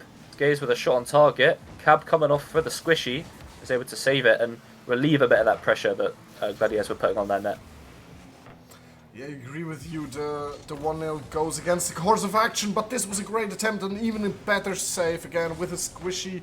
At least mechanically, those teams are already showing what they've got in store for us tonight. Cap with a shot on target, but no problem for Nick on a goal line. Yeah, both teams coming out fighting, but that one goal still being in Abyss's side. But I think Gladiator still looking like the stronger team. Going for the fake from Cab, but Nick's able to deal with it and comes back up the pitch, still with Nick, and Emils clears it away. Not able to get it past the halfway line. Skaze keeping the pressure on, going for the double, goes for the flip reset, but doesn't connect, and Emils double touch down the line. Nick stops that attack. Both teams really just putting pressure on each other, but I don't think anyone's really doing anything too scary. There hasn't really been any big opportunities yet for either team. Yeah, we've seen around about 2-3 chances on both sides, a little bit in favor of the Gladiators instead of Abyss, but so far it's a lot of a pressure battle in the midfield, see which team can basically dominate this midfield, and whoever is going to be able to do that is going to be taking away game number 1, I believe. Yeah, definitely. I mean, the one goal being in Abyss's hands at the moment is definitely like the big thing, because both teams look quite even right now. So them being 1-0 up is definitely a good sign for them that this game is looking like it's going in their favour. It is, but Gladiators have got 1 minute left to prove themselves and get on the board themselves, as Skaz is trying to get this out of its own half. Emils denies that immediately, tries to bring it mid for his teammates, gets a pass over the first defender. Cap puts it on the backboard. Is McFloat there in time? Yes, he is! But save from Skaz denies this opportunity by Abyss. Yeah, really good pressure from Abyss, and really well played from what a demo! Beautiful. This is double commit, but Cab ends up faking both of them with the kind of flip reset, using the wave dash to get the demo. That is absolutely beautiful, and that's 2-0 to Abyss. They're definitely looking like the stronger team in this first game. Absolutely, and as a demo main myself, I can only appreciate the way this goal was scored. Taking that flip reset to get a demo, couldn't have done it better, wouldn't have wanted to done it better, and Cap now going for the third and deciding goal in game number 1. Yeah, as I mentioned at the start of the this first game, I think a big thing with these kind of master teams is momentum. They got their first goal, they held off, they got a really nice second goal, and then they're able to just kind of keep the ball flowing. Then they've gone on to get their third. So I think definitely Gladiators will be looking for some sort of kind of answer back before the end of this game to get some momentum into game 2. Would be good. Ember here with a long shot, but obviously no problem for Cap, who is rotating on third position. As we can see the clock ticking down, I don't think we're gonna get much more action out of this game, but at least a little bit of pressure by the side of Gladiators, trying to show, hey, we're not quite out of this overall. Yeah, I mean, it's never fun losing a first game, but they really didn't look like the side that are going into it with the mentality that they're going to get swept. I think they started well. They had some good pressure, some good stuff here and there, but yeah, just weren't able to kind of capitalize on too much else. But I think they played solid in that first game, and I don't see why they couldn't go on to at least take some pressure onto the Abyss end and get some goals.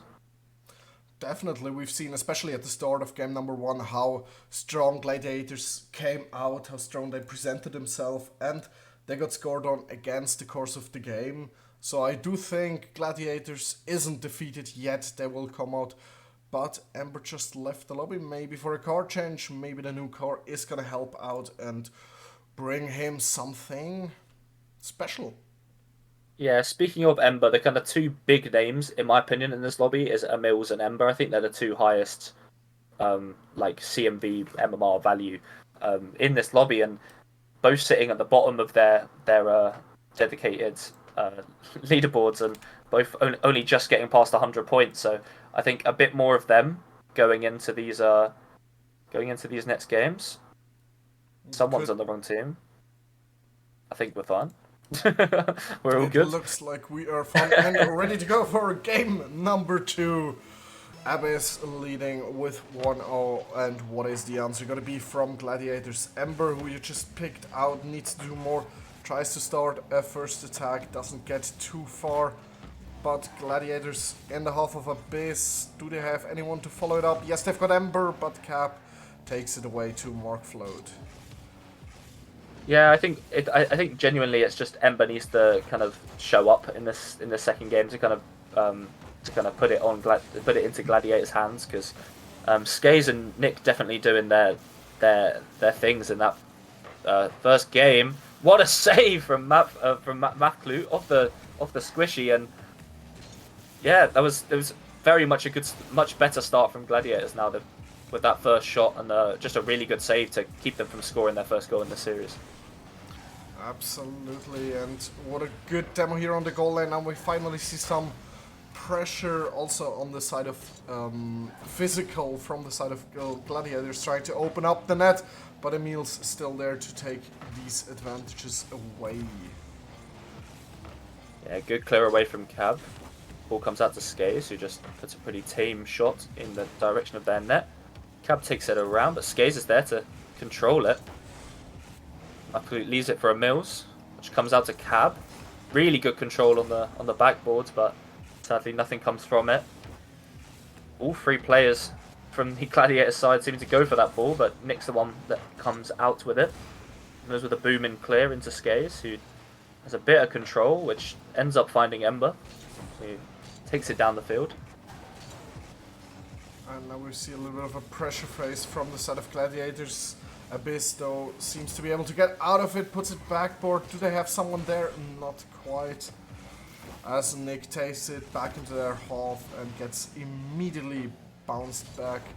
Ember putting it away. Can he get another touch? Not quite. That leaves the room open for Emils, who takes a shot, but Nick is there on the near post, making sure nothing of harm would happen. A little bit of a passing play between the side of Gladiators, and still we're 0-0 in this second game, and it looks as dead even as the first game did, apart from the 1 goal that was gifted. Yeah, definitely. This second game is very similar to the first with the kind of pressure. It's just which team will score first, I think, really. We'll take it. I think we'll see that for most of this series, where it's just whoever breaks that pressure and is able to get a bit of momentum on their side will push forward to take each game. But both teams really look like they could score at the moment, and I think, in my opinion, I think Gladiators are looking like the better team, but Ember kind of, with just some weird touches here and there, but I think Nick's playing really well so far in this second game. Indeed he is. As Emils puts it on the back for Mark Flirt, but he does not quite get the touch he was looking for and can't convert this into goal. But Cap tries to keep the pressure going, tries to keep it mid for his teammates, but the defense stands strong, they stand steady. What's gonna take it to break them this game? Are they gonna give another gift away, or are they gonna be able to be properly broken by the side of Abyss? You'd hope they've learned their lesson from that game 1 where they gave that goal away to pretty much give the game away. So I don't think they'll give it away. I think one of these teams will score a nice goal. It's just when it happens, I think, at this point. Absolutely. As we're nearing the 4-minute mark in this game, we still have to see some goals being scored, otherwise we're going to head for a long overtime, but the way this is shaping out to be. What a really good pass from Cab, but really well read by Skaze, and ball comes out to Nick, who tries to take it down the field. Really good block by Mills as that hits the backboard, and Ember's able to collect it. Cab goes over the ball, but Mathflute's there to stay with. Skaze not able to connect, but Mathflute with a missing shot in the end. Absolutely. Ember goes for the clear. Doesn't get much further than just 1 boom. But Scar's trying to air dribble it, gets it over 1. Does he get it over the second? No. Not able to connect back to the ball after getting the flip reset. And now we see a little bit more of, let's say, more brave. Tries to play, what a fake! But he only fakes out Ember. Nick was ready for it and was able to squishy that. Emil's going for the pinch, not quite connecting towards the goal. And we see definitely more brave attempts at scoring this goal needed to win game number 2. And it looks like we're headed into overtime unless Gladiators go for a shot. Scars, Cap saves it, keeps it afloat. And it's still up. Ball's still in the air. Gladiators now at it. Abyss. No, overtime. Oh, what a crazy last 30 seconds. That was really, really end to end, and it's down to overtime, which I think is deserved from how that game went, especially how the second game has gone so far.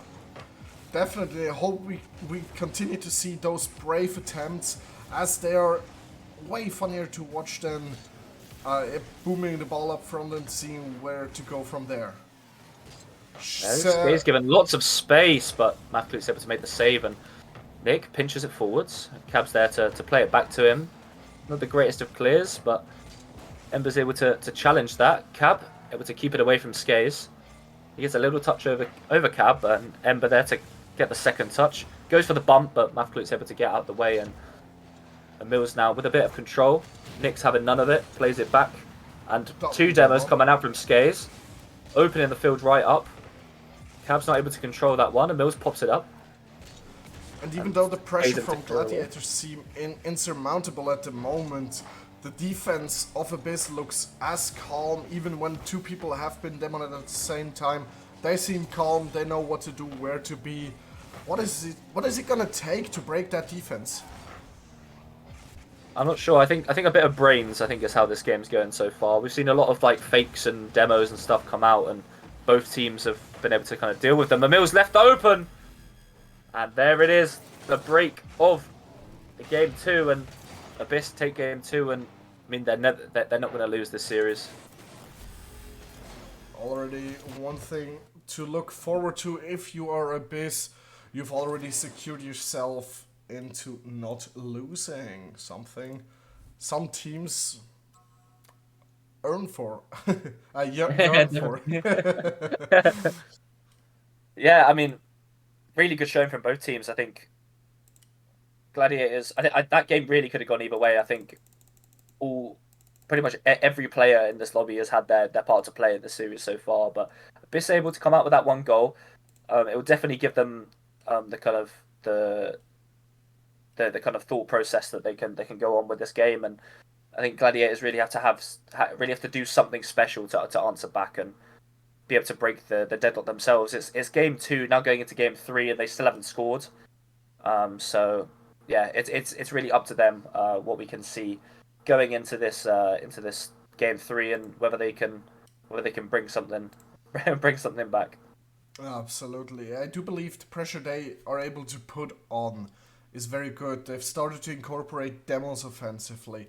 They've started to really apply that pressure. They just haven't found the key to the door yet. And I believe as soon as Gladiators find that key to the door, the whole pressure they've been having this game, those 2 games long basically, is gonna pay off and at least give them a 1-game victory.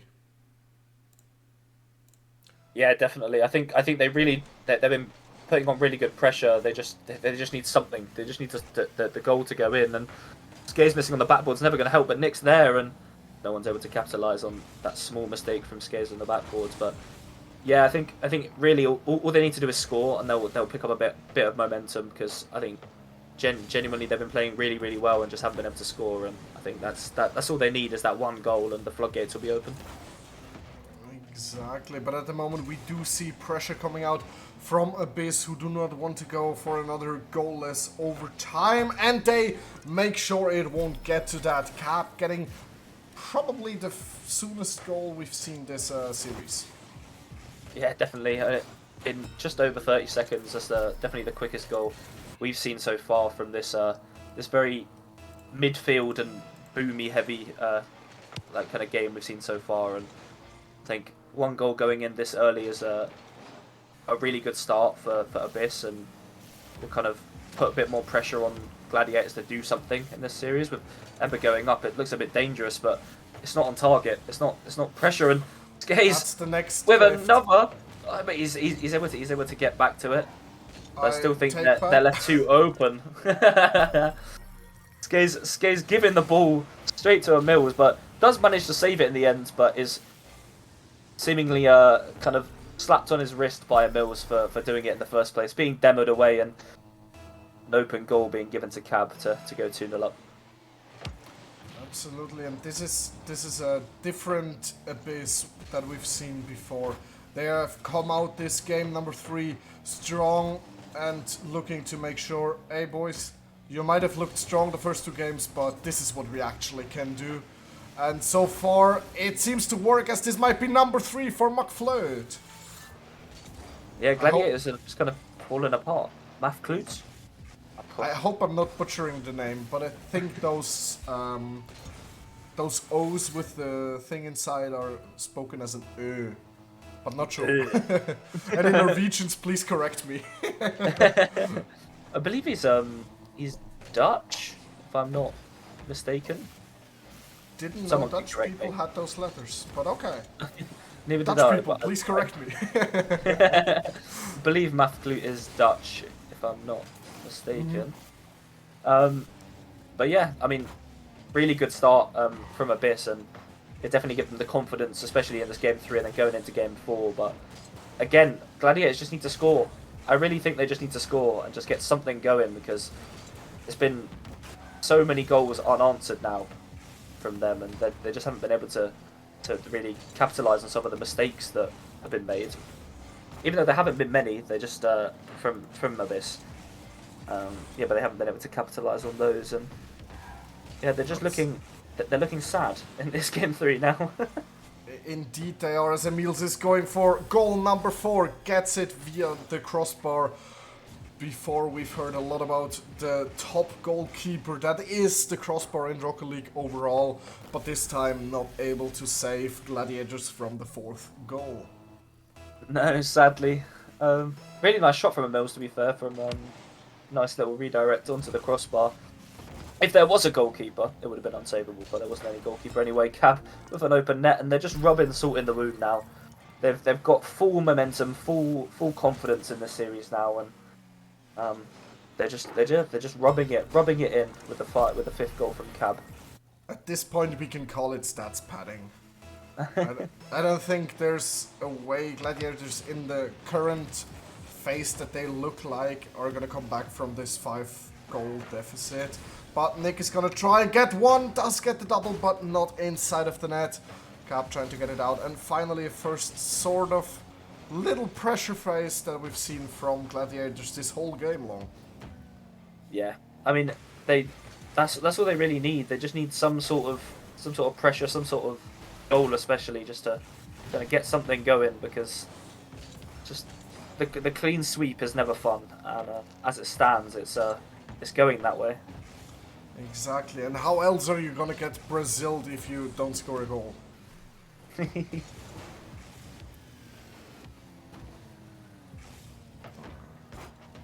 As we see Ember go for a shot, does put it just atop. Nick going for the rebound, but hits the post. Scars now, what is he able to do? Not as much as his teammates before, as the defense of Abyss still is standing strong, keeping the clean sheet so far in this series. Yeah, I think Gladiators are definitely doing a little bit more now, but they are still no goal, and I think that's all they need, as I've mentioned already. And Cab is looking so strong. Beautiful. Blip reset into the ground pinch, and really nice to fake one player out and then pinch it past the other. Cab's been absolutely tremendous. I think this whole series, but especially this game, with 4 goals to his name from 4 shots. He doesn't miss. It appears so, and let's see what else we're gonna see in the last minute of this game. Are we gonna see the beautiful Brazil, or is Gladiators gonna keep their clean sheet? We hope for the Brazil, as I believe it would make the 4th game a tiny bit more interesting. As you said, if Gladiators are able to get a goal, this is a chance! He does not have the boost to connect to the ball. Scars now with a shot in, and it's finally in! Scars relieving all of the Gladiator fans, at least that tiny little bit, as to, yes, we are capable of scoring, and now I am hyped for game number 4. I want to see what Gladiators are capable of doing now that I've found the back of the net. Yeah, I think that's, from every point of view, that's a big goal. From a neutral point of view, A, it's another goal, and B, the Brazil is on the table. From Gladiators' point of view, they've got that goal. They might get a bit more pressure now, looking into, especially into game 4, and I think, and then from Abyss's point of view, they'll be wanting this Brazil as well. So I think a really big goal from Gladiators there. Absolutely, and as we see Abyss trying to go for that Brazil in the last 30 seconds, faking, but Ember still gets to it. Ball is now in the air in front of the net of Abyss, and this might be the shot. No, Scar saves it. 3 seconds left to play. The ball is in the air, goes down. We do not see Brazil. We see no GG from Cab. He wanted all of that Brazil in his life, and there we go. The 6-1 win. It's nothing to be scoffed at. It's a massive game, and I think Gladiators, especially that goal, is going to be a big result for them. Just getting the goal to look forward into game 4. Now that they've scored, they know they can do it, and they can go for it in this game 4. Yeah, but Abyss still looking strong, even though they've conceded. I think 6 goals in one game is always a massive amount of goals, and I think they're looking really strong, and I can see at this point them going on to sweep. But to be fair, I prefer conceding 6 goals, just getting 1 in a game in the series. As, okay, forget about this, complete mental reset. This was, for lack of a better word, this was just terrible performance by us. Let's forget about it, do better in the next game. And as we've seen in many, especially playoff series, those big goal happening games are usually not those defining the series. Let's hope for Gladiators that this is the case in this moment, that they can come out, say, okay, we found the back of the net, now we want to fulfill our casters' predictions and get that 1 game in. Yeah, definitely. I think as they've mentioned in the game chat, which I know the stream can't see, this is a brand new roster for Gladiators, and I think they definitely want to come out swinging with this new roster. But sadly, we haven't seen that really from them. I think they've played okay, but not good enough to win games, and I think they're needing a bit more something. I think, especially seeing it's a new roster, they've come out and they've had strong pressure. What they now need is to find that last pass to your teammate that comes with time and experience with a new roster. That just takes a little bit of time, and as soon as they get that, Gladiators in this formation at least might be not to underestimate over the rest of the season.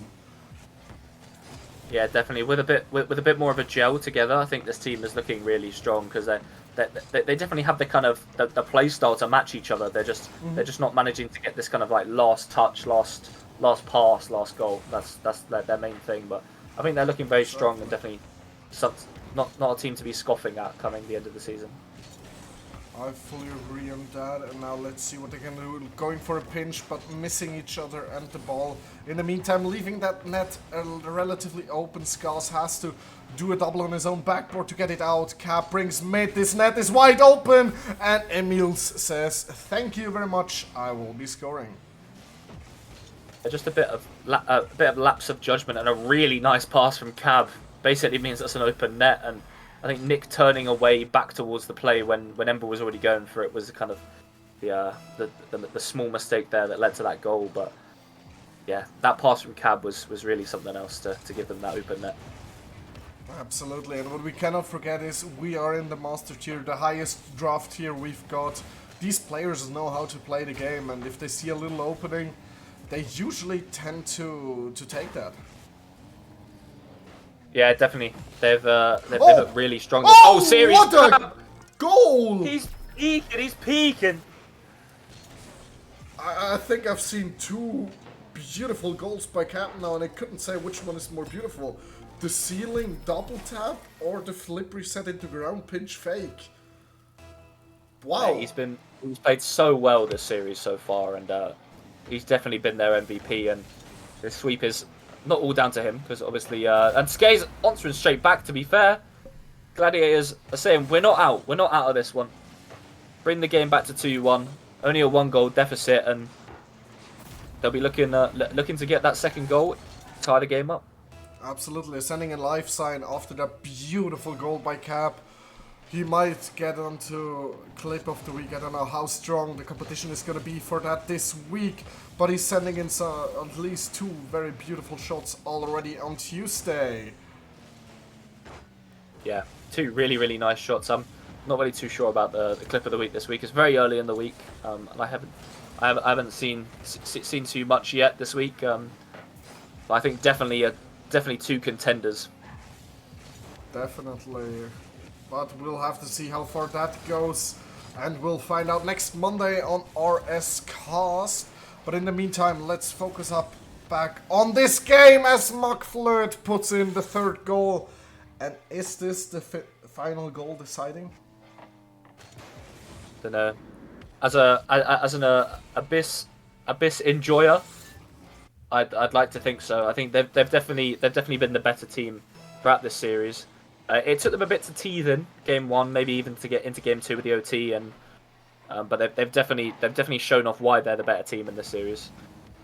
Definitely, but Skaz tries to keep themselves in this game, tries to come back and make our predictions come true as Ember keeps the ball mid-afloat against Emils, who gets this ball over to Cab, and now it's going to get dangerous. Cab on the ball.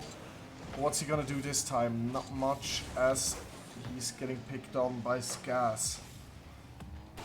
That's always a good thing to have from casters is when they're watching you to just turn around and go, I wonder what he's going to do this time, rather than is he going to hit the ball from when casters watch me. So I do have my experience with is he gonna hit the ball on being on stream. Usually I tend to just hit cars as much as I can. But they don't get scores, and Emils takes the 4th goal, and I am going on a ledge and say this is gonna be the nail in the coffin on this series. Abyss is gonna sweep Gladiators this game.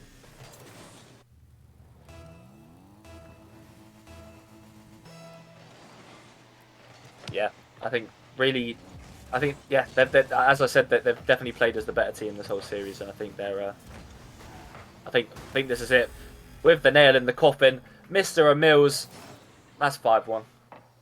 Maybe now that they didn't get the Brazil last game, maybe they're gonna aim for it this game around. They only have 2 more goals to go and 68 seconds to do so. Ember picking it up. What's he gonna do with it? Not that much. Puts it to Skaz, but he just passes it over to Emils. Emils gets back on it. McFlow tries to put it mid for his teammate's cap. Putting a shot on target is too high, and Emil misses. So close to getting that 6-1. Yeah, I think with the rate they've been scoring, I can definitely see the Brazil being a possibility. But I think Gladiators are going to do everything they possibly can to not let that happen. Indeed they are, but then the question becomes, can they do much against it? Especially if they would score another goal, but Cap is up in the air again, going for the flipper set, fakes it out, does not quite get the ground pinch he was looking for, but Emils follows up and puts it mid, where McFlood is waiting and putting away goal number 6, 21 seconds left. Ladies and gentlemen, will we be seeing a Brazil? As much as we've been talking about Cab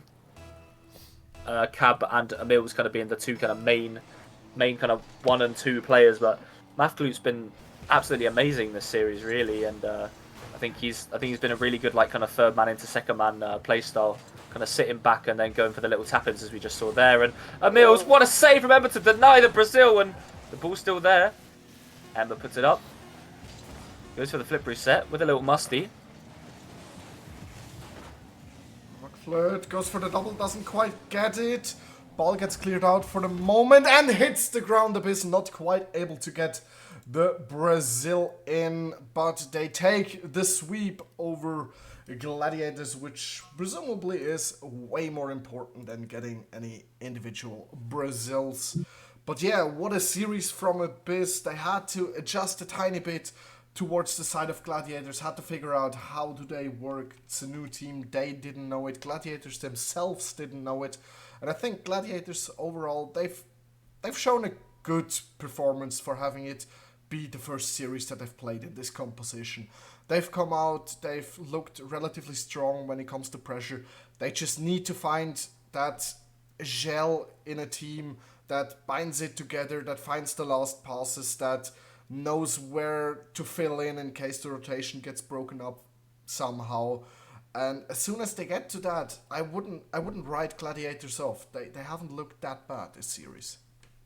No, I think they did look like quite a solid team.